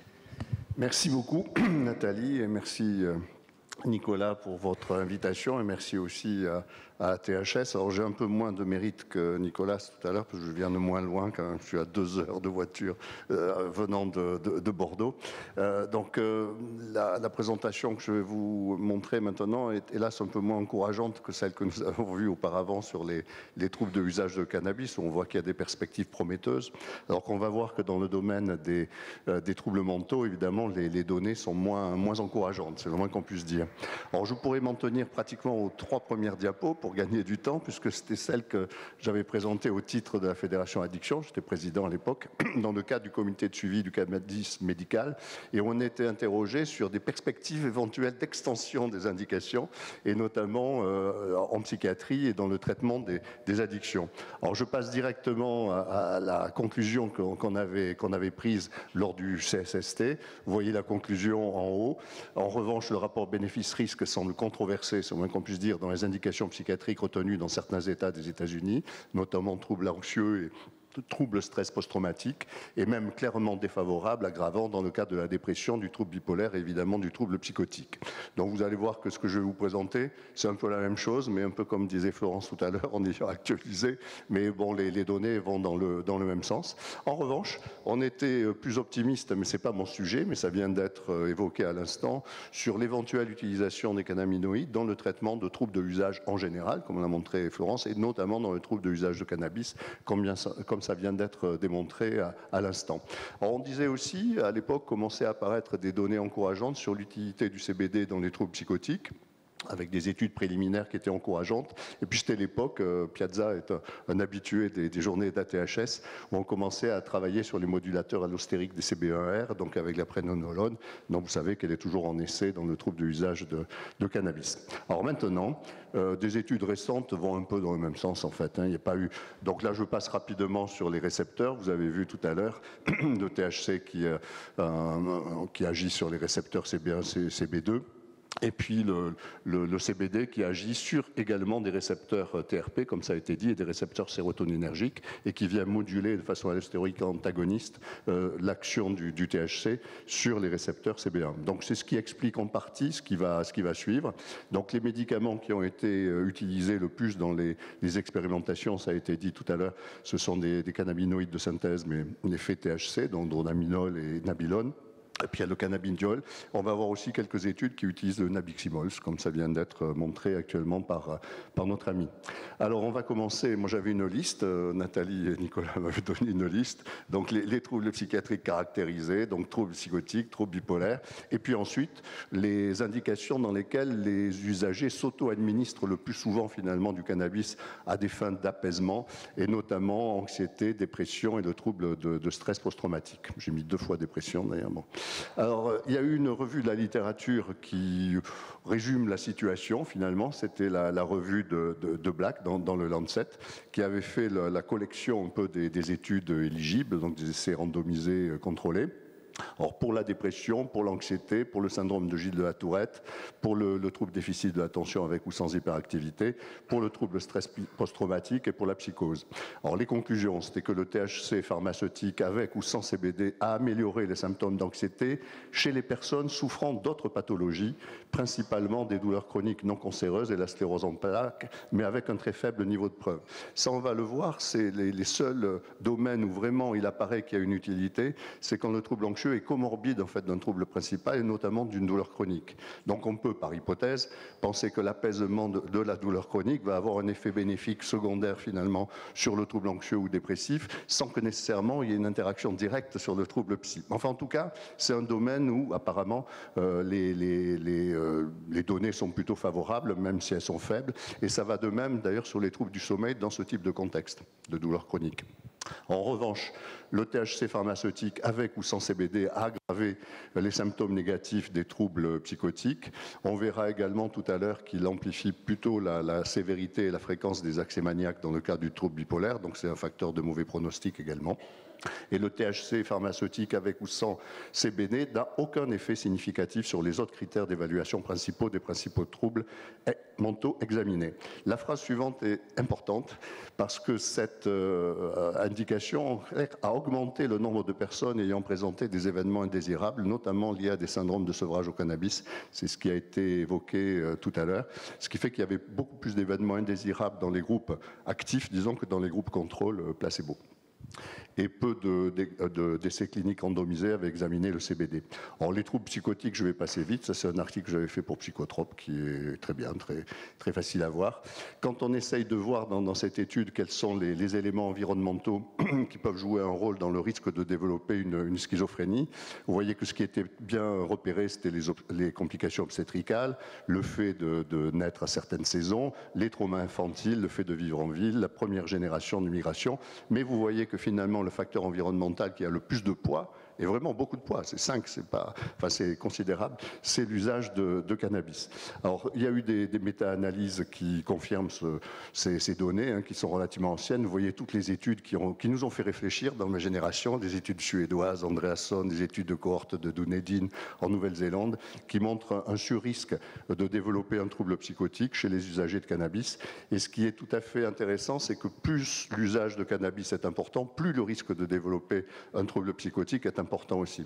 Donc on sait que dès qu'il y a des relations de dose-effet, ça amène une présomption d'éléments de causalité, pas simplement de corrélation basique. Donc vous voyez là le gros travail de Marconi sur le fait que les consommations élevées de cannabis sont vraiment liées à un risque tout à fait accru de manière significative de développer un trouble psychotique et avec des niveaux de symptômes qui sont plus intenses. Donc c'est des points évidemment à prendre en compte. Et voilà ce que ça donne en résumé. Là vous voyez les études les plus connues, celles de Zamit et autres. Et vous voyez que plus l'exposition au cannabis est importante, plus le risque de développer un trouble psychotique est important aussi avec des effets quasiment effet dose. Or, les autres éléments à retenir dans le domaine, c'est que l'exposition au cannabis fait que souvent les personnes qui vont développer un trouble psychotique le font de manière plus précoce que les personnes qui n'ont pas utilisé le cannabis, avec un écart standard de 3 ans. On sait aussi que plus on commence tôt, moins bon est le pronostic, etc. Il n'y a pas d'autre lien avec d'autres substances, et puis un certain nombre de cohortes qui montre qu'en plus, il va y avoir des problèmes d'observance. Alors, sur l'évolution du trouble psychotique, on se rend compte qu'il y a une aggravation dans ce cadre-là du niveau symptomatique des troubles associés. Alors, ce qui est intéressant au plan indirect sur l'intérêt dans la dépression et l'anxiété, parce que chez les personnes qui présentent un trouble psychotique, l'exposition au cannabis aggrave en fait la comorbidité au niveau d'éventuels symptômes dépressifs et anxieux. Ensuite, dans une méta-analyse, l'étude de pronostic des patients, c'est-à-dire la fréquence des rechutes, la fréquence des réhospitalisations, quand il y a un trouble psychotique préexistant, avec un suivi qui était d'assez bonne durée, montre que selon que la personne arrête le cannabis ou qu'elle continue le cannabis, le pronostic ne va pas être le même. Alors ce que vous voyez là, qui n'est pas tout à fait limpide, mais enfin bon, vous regarderez les diapos là, que je laisse volontiers, c'est-à-dire on se rend compte que le risque de récidive est d'autant plus important que les gens ont continué, ont utilisé du cannabis par rapport à ceux qui n'utilisaient pas. Et là, sur cette diapo suivante, là, ce qui est intéressant, c'est qu'en haut, vous comparez les personnes qui ont utilisé par rapport à ceux qui n'étaient pas utilisateurs de cannabis, c'est la diapo que je venais de vous présenter. Là, on compare les personnes qui utilisaient le cannabis mais qui l'ont arrêté. Ils ont appris qu'ils développaient un trouble psychotique, donc ils essayent d'arrêter le cannabis. Et on voit qu'on a une réduction des effets. Et là, ce qui est tout à fait intéressant, c'est que vous regardez ceux qui ont arrêté par rapport à ceux qui n'ont pas été usagers. Et ça, c'est la bonne nouvelle. On se rend compte que ceux qui ont arrêté retrouvent finalement un risque de chronicisation et de rechute qui est comparable à ceux qui n'avaient jamais été utilisateurs de cannabis. Donc c'est parmi les éléments qui sont intéressants en pratique pour donner des orientations. Alors ce qu'on disait, c'est qu'il y a eu quelques pistes intéressantes avec le CBD à 1000 mg par jour, là pour le coup, avec une réduction des niveaux de sévérité du trouble psychotique. Alors c'était une étude qui était parfaitement encourageante, hein, puisque là vous voyez l'évolution évidemment beaucoup plus favorable dans le groupe cannabis que dans le groupe placebo, sachant que c'était associé à un traitement antipsychotique, c'était le même évidemment. C'est un traitement adjonctif, comme on dit. Et en termes d'amélioration globale, on se rendait compte que les personnes qui avaient bénéficié du CBD se disaient nettement mieux améliorées, en tout cas, que les autres personnes. En revanche, depuis, notamment vers le milieu Boggs, vous avez des études qui n'ont pas confirmé ces données préliminaires, donc c'est à poursuivre, hein, c'est une piste prometteuse. Et puis, il y a eu un travail récent, là, qui est intéressant, je trouve, qui vient de sortir, qui a été mené justement, ça intéressera notre ami si vous l'avez suivi, chez des personnes qui étaient comorbides, c'est-à-dire qui présentaient un trouble psychotique et un trouble de l'usage de cannabis, avec l'hypothèse que s'ils n'arrêtaient pas de prendre le cannabis, au moment où ils consommaient du cannabis, ils avaient une intensification des symptômes positifs, et la question c'était est-ce que le CBD va réduire l'intensité des symptômes psychotiques chez ces personnes-là? Et bien, le résultat c'est non. Il n'y a pas de différence entre le groupe placebo et le groupe le groupe CBD. Et ce qui est intéressant, c'est quand on regarde ce qui se passe, c'est les symptômes positifs, ça c'est symptômes négatifs. Et là, quand on repère la personne qui consomme du THC, vous allez avoir un effet qui va être perçu par le sujet, un effet renforçant. Et si vous regardez l'écart entre le groupe CBD et le groupe contrôle, il n'y en a pas. C'est-à-dire, c'est hélas, enfin pour le moment en tout cas, une étude qui appelle des prolongations. Alors, le trouble bipolaire, c'est un peu comparable, sauf que là, on est moins dans une logique causale, mais plus dans une logique d'aggravation en fait du pronostic, avec un élément qui est assez bien établi, c'est que la consommation de cannabis accroît le risque de développer des accès maniaques, et également de les rendre plus intenses, plus délétères. Or, on sait que par rapport au trouble bipolaire, la récurrence des accès maniaques est évidemment un facteur d'intensification du trouble, de chronicisation, est un élément tout à fait problématique. Par ailleurs, un certain nombre d'études laissent apparaître que des usagers de cannabis risquent de développer plus tôt aussi le trouble bipolaire en moyenne que les personnes qui n'avaient pas utilisé de cannabis. Et puis par ailleurs, ce qui est connu aussi, c'est que le cannabis, indépendamment, aggrave le risque de passage à l'acte suicidaire, donc a fortiori dans ce contexte. Alors, autre élément intéressant et positif, un peu comme je le disais tout à l'heure à propos de la schizophrénie, on se rend compte qu'après un arrêt de la consommation de cannabis, l'évolution du trouble rejoint l'évolution standard, toutes choses égales par ailleurs, des personnes qui n'étaient pas usagères de cannabis. Alors maintenant, on va entrer dans les zones plus complexe, ça a été évoqué à plusieurs reprises avec des données qui sont équivoques, mais qui sont importantes à avoir à l'esprit parce que c'est souvent les raisons pour lesquelles les personnes nous disent qu'ils consomment du cannabis pour eux-mêmes, c'est-à-dire apaiser leur anxiété, mieux dormir, soulager d'éventuels affects dépressifs.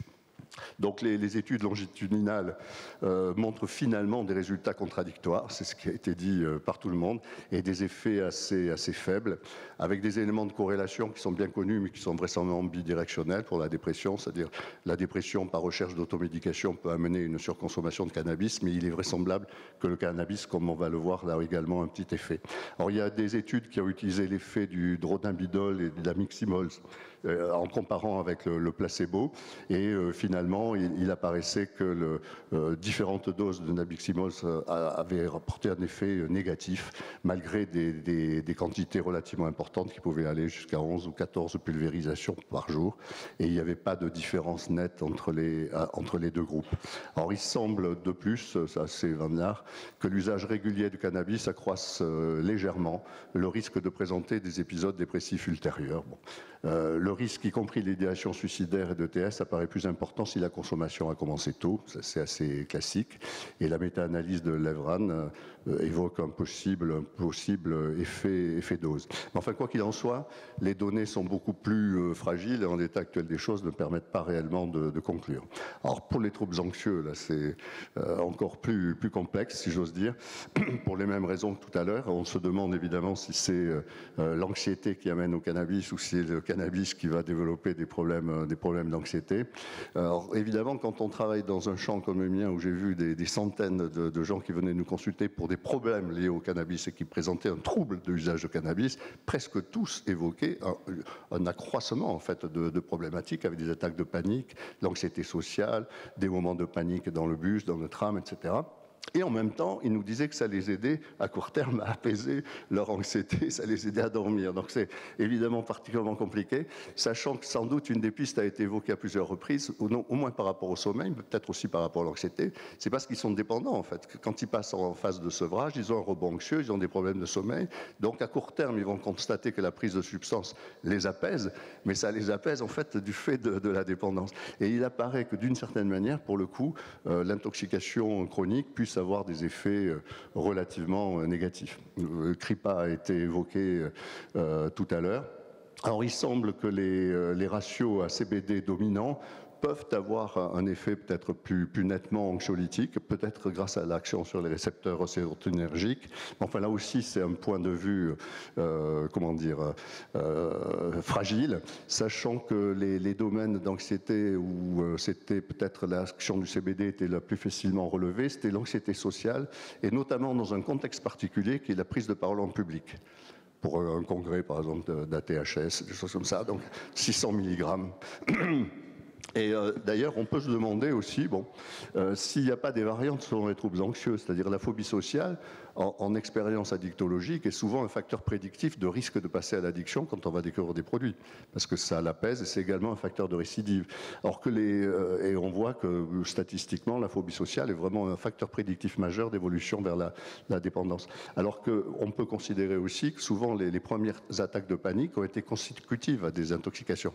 Donc peut-être selon la nature des troubles anxieux, le caractère bidirectionnel est peut-être variable. Alors pour autant, l'élément clé où là, pour le coup, il y a un relatif consensus, c'est sur le lien entre anxiété et douleur chronique, où il apparaît que c'est un des domaines où le cannabis, sans doute du fait aussi de son effet antalgique, en fait, peut avoir sans doute un effet tout à fait intéressant, que ce soit dronabinol, nabilone, nabiximols. Vous avez les références en bas. Alors un autre élément, et j'en finirai pratiquement par là, c'est le trouble stress post-traumatique.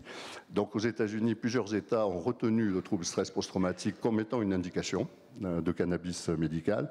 Et on sait tous, y compris en France, on a moins de vétérans qu'aux États-Unis, l'armée française n'a pas les mêmes effectifs, mais que beaucoup de vétérans consomment du cannabis explicitement pour essayer de réduire les intrusions, les cauchemars, les retours, etc. la nuit. Donc les associations sont en pratique extrêmement fréquentes. C'est là où clairement, si on faisait un sondage chez des usagers de cannabis ayant de comorbidité, ils diraient qu'il faut continuer.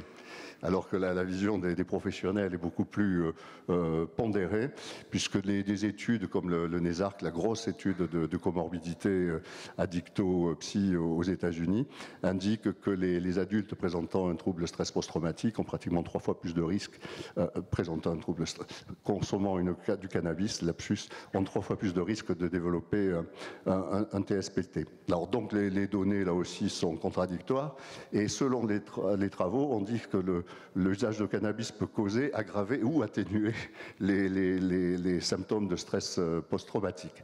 Alors il y a un élément à prendre en compte, c'est que les récepteurs cannabinoïdes modulent également l'action des hormones glucocorticoïdes et donc l'axe du stress. Ils peuvent avoir un rôle dans la consolidation des mémoires traumatiques, donc néanmoins à mon avis, c'est une piste à creuser parce qu'il y a sans doute des choses à voir de ce côté-là. Alors, il y a eu un essai contrôlé, randomisé, double aveugle, etc., sur très peu de gens, une dizaine de soldats, et qui entraînait une réduction significative des cauchemars par rapport au placebo. En revanche, pas d'autres évolutions favorables sur les autres indicateurs. Et il y a eu une autre étude sur plus de 2000 vétérans aux États-Unis où on observait que la consommation de cannabis était significativement associée à une aggravation de la gravité des symptômes de troubles de stress post-traumatique, des comportements violents et des mesures de consommation d'alcool et de drogue si on comparait avec d'anciens combattants n'ayant pas consommé de cannabis ou à ceux qui avaient arrêté la consommation de cannabis. Et enfin, il y a un plus récent encore essai randomisé chez 80 personnes souffrant de TSPT et où on ne voyait pas de différence significative entre le placebo et le cannabis. Or ça, c'est la question que m'avait posée Nicolas Autier au moment où il travaillait, si tu m'autorises une publicité, son ouvrage sur le cannabis pour les nuls, que je vous montrais tout à l'heure. Et là, la question, c'est que pour beaucoup d'usagers, le cannabis, c'est bon pour la tête. Donc il m'avait dit, c'est bon pour la tête, et j'avais contribué à rédiger la partie qui concernait ce chapitre, si j'ose dire. Et la conclusion prudente était pas vraiment. Donc, outre la douleur chronique non cancéreuse, les troubles psy comptent parmi les raisons les plus fréquentes de consommation du cannabis. Ça a été pas simplement en Australie, mais chez nous aussi, et y compris à des fins médicales. Mais les données sont très contradictoires en ce qui concerne les troubles dépressifs, les troubles anxieux, le trouble stress post-traumatique, avec de nombreuses études mettant en évidence plutôt un effet négatif dans le long terme, même si à court terme, ça peut donner des effets d'apaisement et donc un rapport bénéfice-risque au final plutôt défavorable. Cependant, certaines données de très faible niveau de preuve suggèrent que le THC pharmaceutique, avec ou sans CBD, pourrait entraîner une légère amélioration des symptômes d'anxiété dans un contexte d'affection médicale générale ou de douleur chronique. En revanche, alors là, pour le coup, les données sont très robustes pour indiquer que le cannabis THC a un effet négatif sur les troubles psychotiques et sans doute sur le trouble bipolaire au travers d'une intensification des épisodes maniaques. À l'inverse, le CBD est une piste intéressante en termes d'apaisement de l'ampleur des troubles psychotiques, mais avec des données contradictoires à creuser. Donc, perspective. Il faut poursuivre les recherches. On parlait tout à l'heure de Grégoire Clairac, donc, qui est arrivé à Bordeaux. Il y a eu des financements maintenant de l'INCA et également du Fonds de lutte contre les addictions pour étendre l'étude qui est en cours sur l'utilisation du CBD dans le sevrage trouble de l'usage de cannabis. Donc c'est vraisemblablement à poursuivre parce que vraiment c'est une piste tout à fait intéressante. Et là je fais de la pub pour le bouquin d'Autier en vous remerciant. Merci.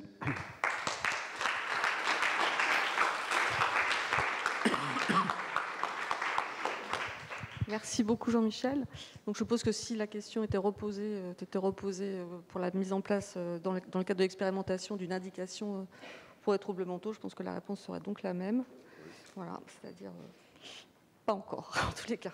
Oui, poursuivre les recherches, poursuivre les recherches. Poser certains trucs, stress post-traumatique, comorbidité avec des douleurs, utilisation avec des associations entre troubles de l'usage de cannabis et d'autres affections générales, parce que comment ces patients sont exclus. Alors c'est peut-être là finalement qu'on ne peut pas avoir un effet négatif. Pardon.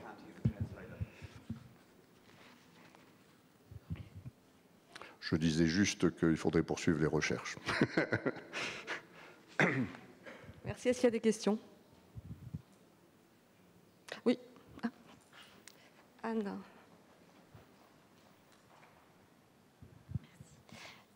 Alors moi, je suis vigilance au Centre d'addictovigilance de Paris et on travaille sur les données d'appel de la base Drogue Info Service. Et dans ce cadre-là, on fait des petites demandes. Et j'avais fait une demande sur le méthylphénidate. Et il y avait un retour des usagers qui disaient que le méthylphénidate, à des moments, ils n'arrivaient plus à le supporter et qui préféraient carrément prendre du cannabis, que ça leur faisait beaucoup de bien, que ça les calmait. Donc je voulais avoir votre avis sur cannabis et TADA.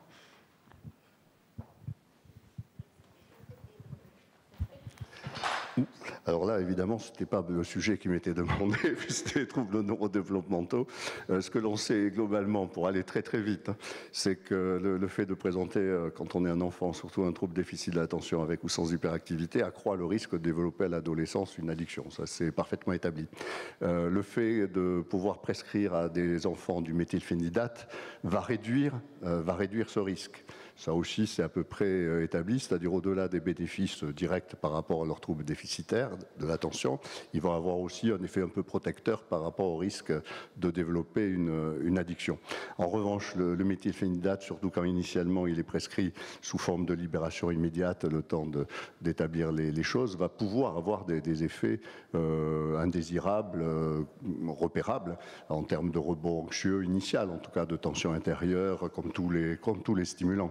Ce qui fait que certains usagers, c'est pour ça, c'est très bien chez les enfants. Dès qu'on se rapproche des adolescents et des jeunes adultes, tout devient compliqué parce que ces personnes qui ont un certain nombre, des possibilités d'autonomie au sens de la circulation, peuvent avoir tendance à essayer de corriger les effets un peu négatifs des stimulants, comme c'est classique dans nos spécialités, d'ailleurs en addicto, avec des produits qui vont plutôt être initialement des effets de sédation. Mais à ce moment-là, on sait que clairement, le cannabis, c'est pas très bon pour l'attention, pour la concentration, pour la mémorisation, etc.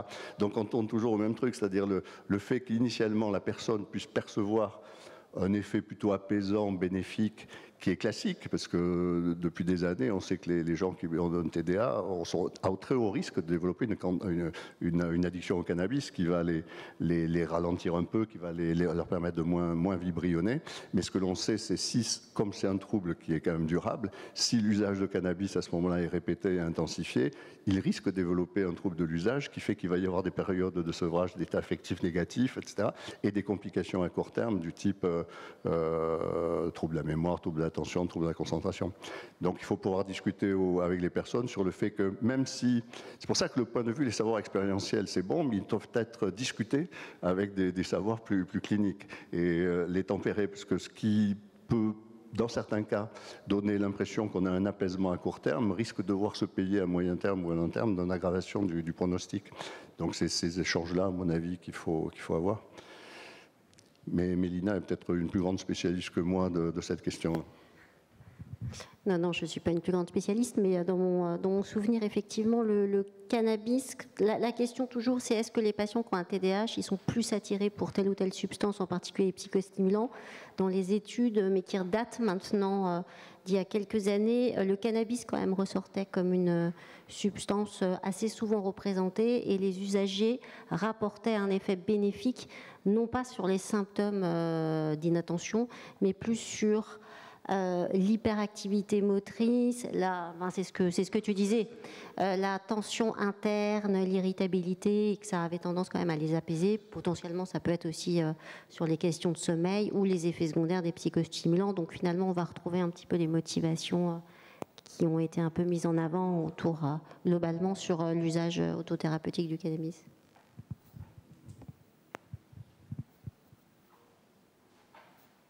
Merci beaucoup. Est-ce qu'il n'y a plus de questions? Merci beaucoup, Jean-Michel.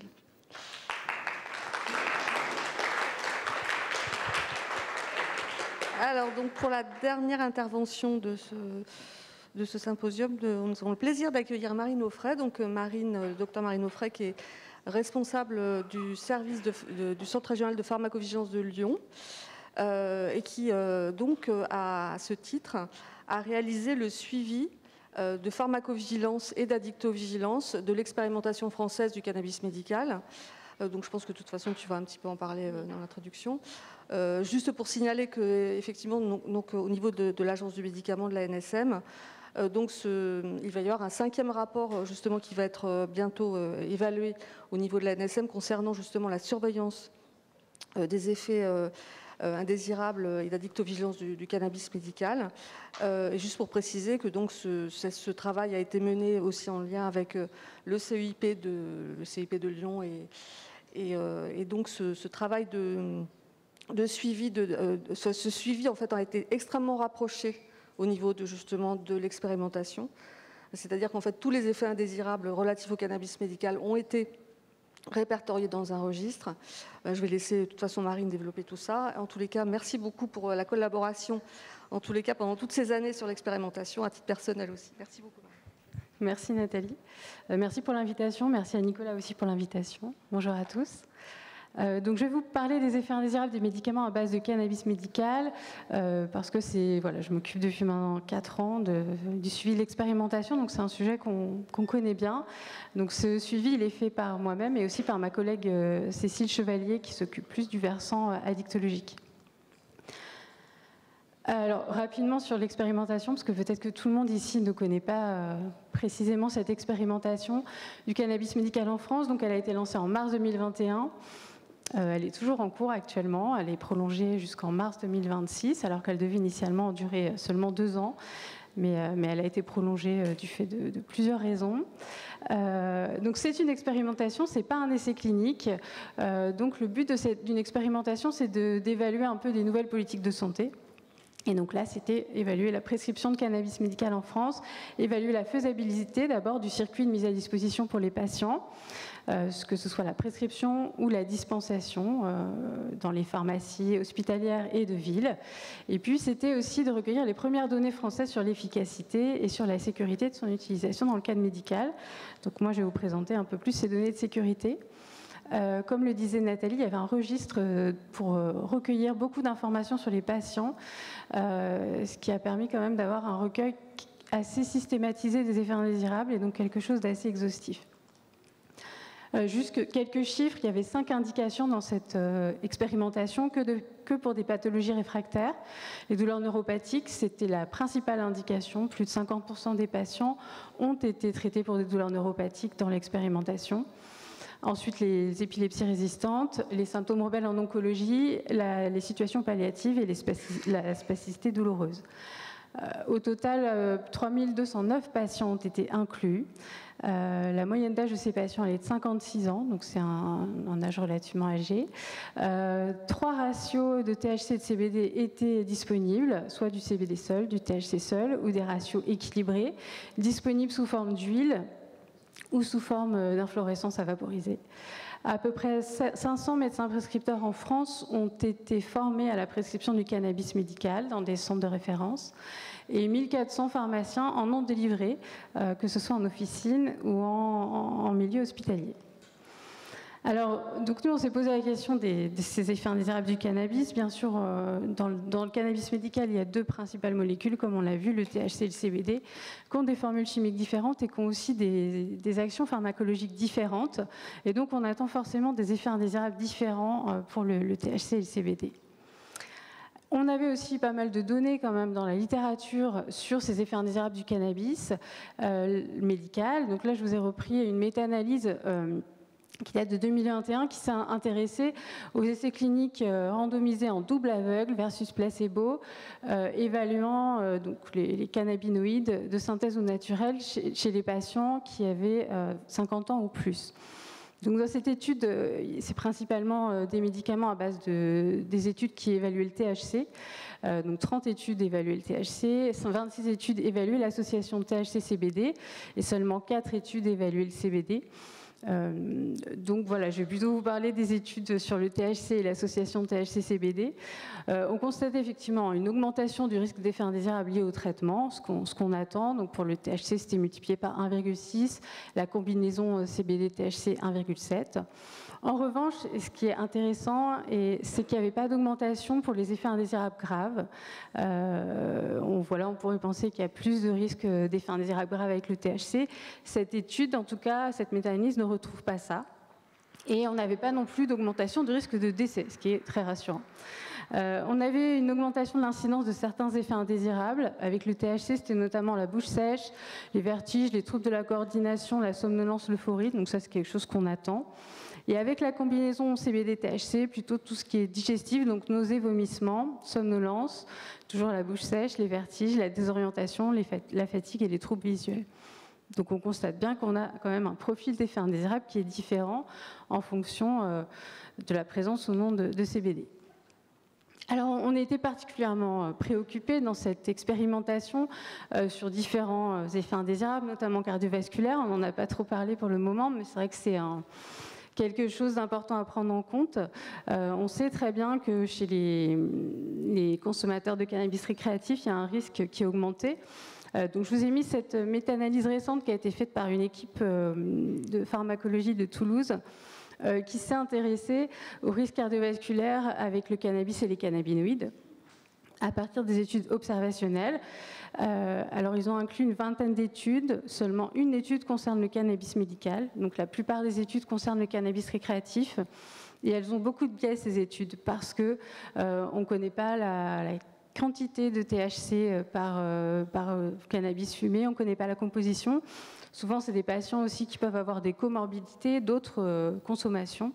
Donc, ça reste quand même un événement qui est assez difficile à bien caractériser. En tout cas, les auteurs retrouvaient une augmentation du risque d'AVC multiplié par 1,2, du risque de syndrome coronarien aigu multiplié par 1,9 et du risque de mortalité cardiovasculaire multiplié par 2, ce qui est assez important. On était aussi inquiet sur les troubles psychiatriques, donc là on en a largement discuté. Mais c'est vrai que voilà, il y a tout ce qui est risque de troubles psychotiques avec ces médicaments-là. Alors dans l'expérimentation du cannabis médical, les patients qui avaient des antécédents de troubles psychotiques n'étaient pas inclus. On était aussi inquiet par rapport au risque d'idées suicidaires, de dépression. C'est quelque chose qui est bien aussi décrit dans la littérature. On avait aussi des interrogations quant à la tolérance digestive, notamment avec le syndrome d'hyper-MS cannabique, qui est bien décrit chez les consommateurs de cannabis. Les interactions médicamenteuses, on n'en a pas beaucoup parlé, mais le CBD, c'est un inhibiteur enzymatique, notamment à forte dose, et on sait qu'il y a un risque d'interaction médicamenteuse qui est décrite avec pas mal de molécules, avec les antivitamines K, la méthadone notamment.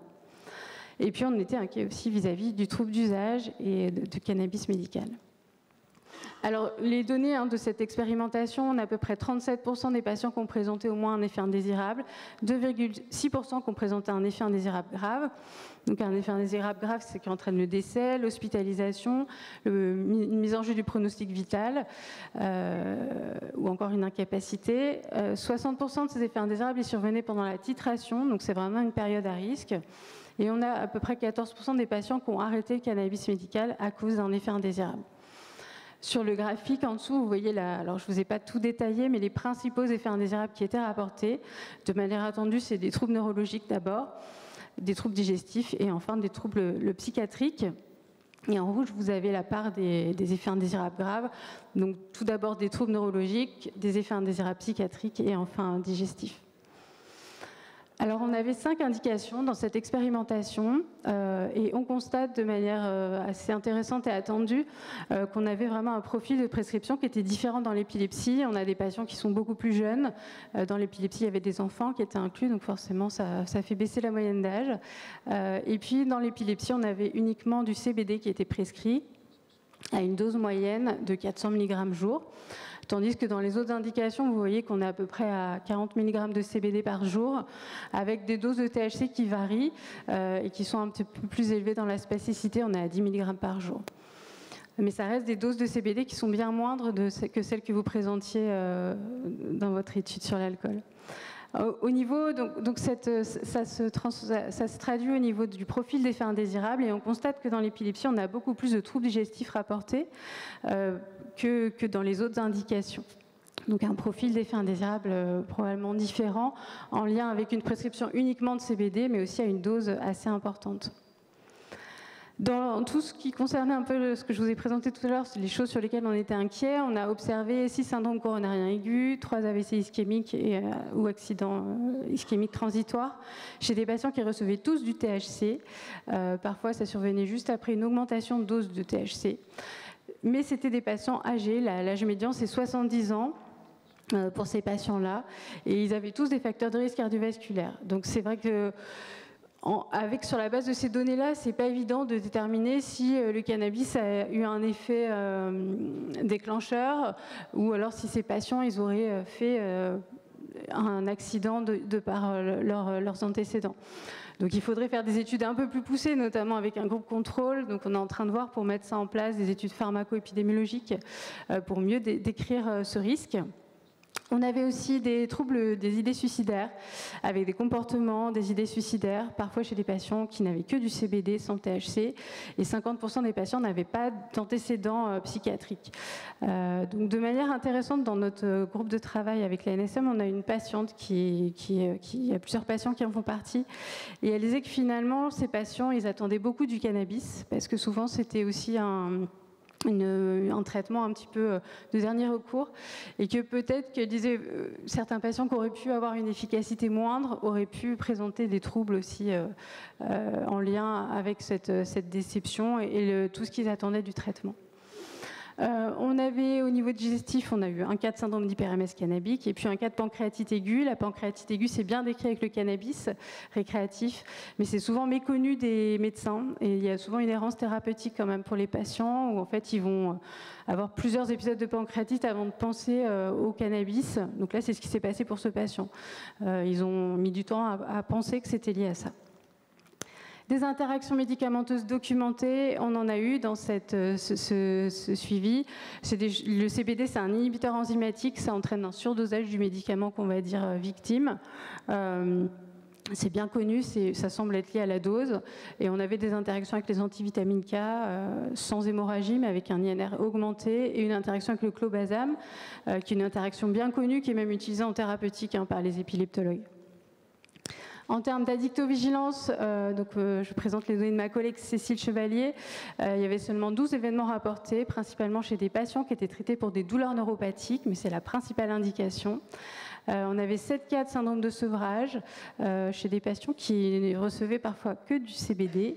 On a eu des cas de sevrage sur des ruptures brusques de traitement parce que dans les péripéties de l'expérimentation, il y a eu aussi des ruptures de stock de médicaments. Donc pour les patients, c'était pas toujours simple. Des cas de tolérance aussi qui ont été rapportés. Puis seulement 2 cas de mésusage de fleurs à base de THC, dont un cas de trouble d'usage médical, avec trouble d'usage de cannabis médical avec un mésusage et une consommation excessive et inappropriée qui a conduit à l'arrêt du traitement. Ce qui est un peu regrettable dans ce suivi, c'est qu'on n'avait pas les antécédents addictologiques des patients qui n'étaient pas renseignés dans le registre.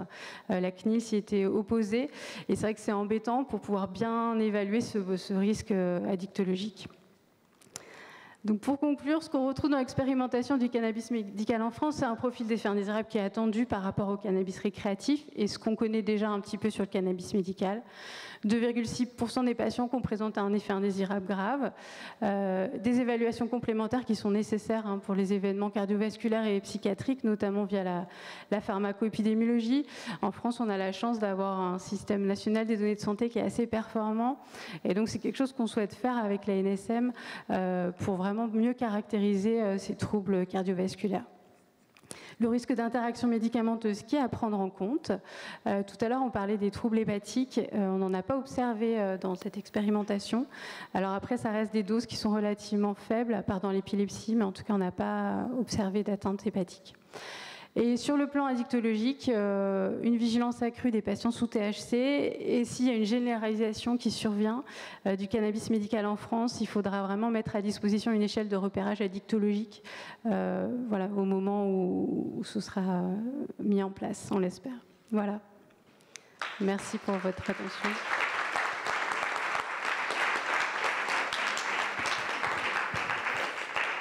Merci beaucoup, Marine. Est-ce qu'il y a des questions? Oui. Oui, merci beaucoup pour cette présentation très claire et très intéressante. J'avais une question. Donc, il y avait d'évaluation des antécédents addictologiques, vous l'avez dit. Est-ce que vous avez essayé un peu de screener les consommations pendant l'essai, toute consommation, notamment cannabis ou CBD, qui pourrait aussi peut-être, ou tabac, qui pourrait quand même aussi expliquer les effets indésirables ou, Alors effectivement, dans le registre, on n'avait pas ces informations sur l'addictologie, mais le médecin qui prescrit, il les a, lui, et probablement qu'il les a demandées. Après, on avait parfois quand même dans les antécédents, on a réussi à avoir des informations sur des consommations annexes, mais pas assez d'informations précises pour vraiment pouvoir en tirer quelque chose, quoi. Ben, on aimerait bien, on aimerait bien s'il y avait la généralisation, effectivement, mais pour le moment, en l'état, on n'a pas de données assez robustes pour pouvoir l'évaluer.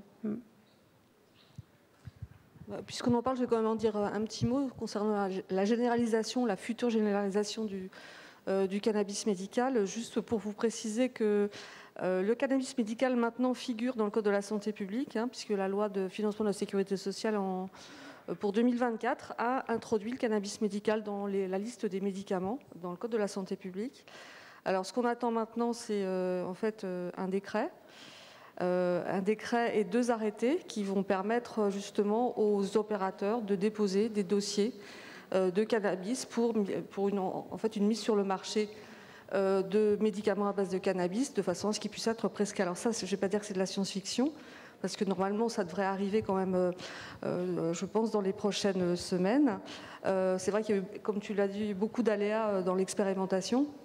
Mais bon, c'est vrai que les choses ont quand même avancé. Alors c'est vrai qu'en ce moment, c'est vrai que la situation politique est peut-être pas hyper favorable à la sortie d'un décret concernant le cannabis et le cannabis médical. Mais c'est vrai que quand même, l'expérimentation a quand même permis de faire avancer les choses aussi concernant une possible généralisation du cannabis médical. Je complète pour dire qu'il y a des auditions qui sont prévues par la Haute Autorité de Santé. Non, je ne peux pas. Ah, je peux. C'est pas secret, c'est pas secret. C'est pas pour les questions d'autorisation de médicaments, c'est pour les questions effectivement ensuite de fixation de prix et remboursement ou pas, d'ailleurs, de ces médicaments. Et donc la Haute Autorité de Santé va mener des auditions au mois de janvier 2026 et rendra ses comptes rendus, ses conclusions à la fin du premier trimestre 2026, ce qui correspond à la fin, pour l'instant officielle, jusqu'où on peut traiter nos patients, qui étaient les patients inclus dans l'expérimentation. On n'est plus vraiment dans l'expérimentation, on a pu obtenir des prolongations parce que les patients étaient traités et soulagés, donc on ne voulait pas arrêter.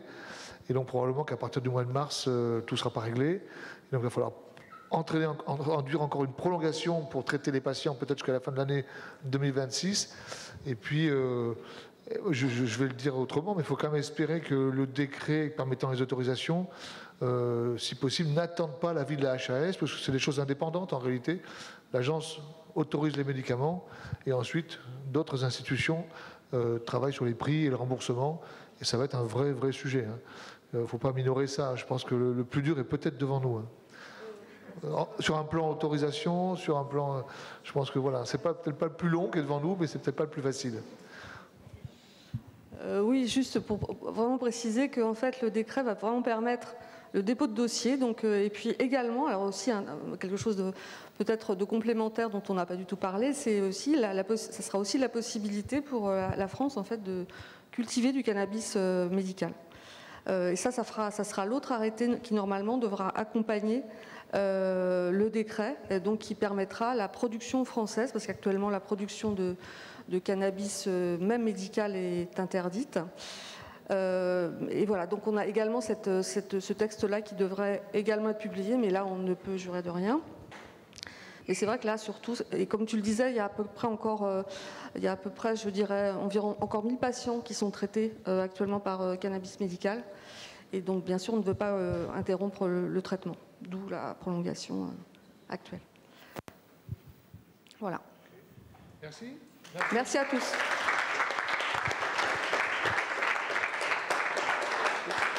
Et merci aux 4 intervenants. Pardon, c'est très fort. Merci à Florence, merci à Marie, merci à Jean-Michel, merci à Annick d'avoir participé et d'avoir donné ce panorama sur les troubles de l'usage et les troubles mentaux autour du cannabis médical. Merci beaucoup. Et merci Nathalie.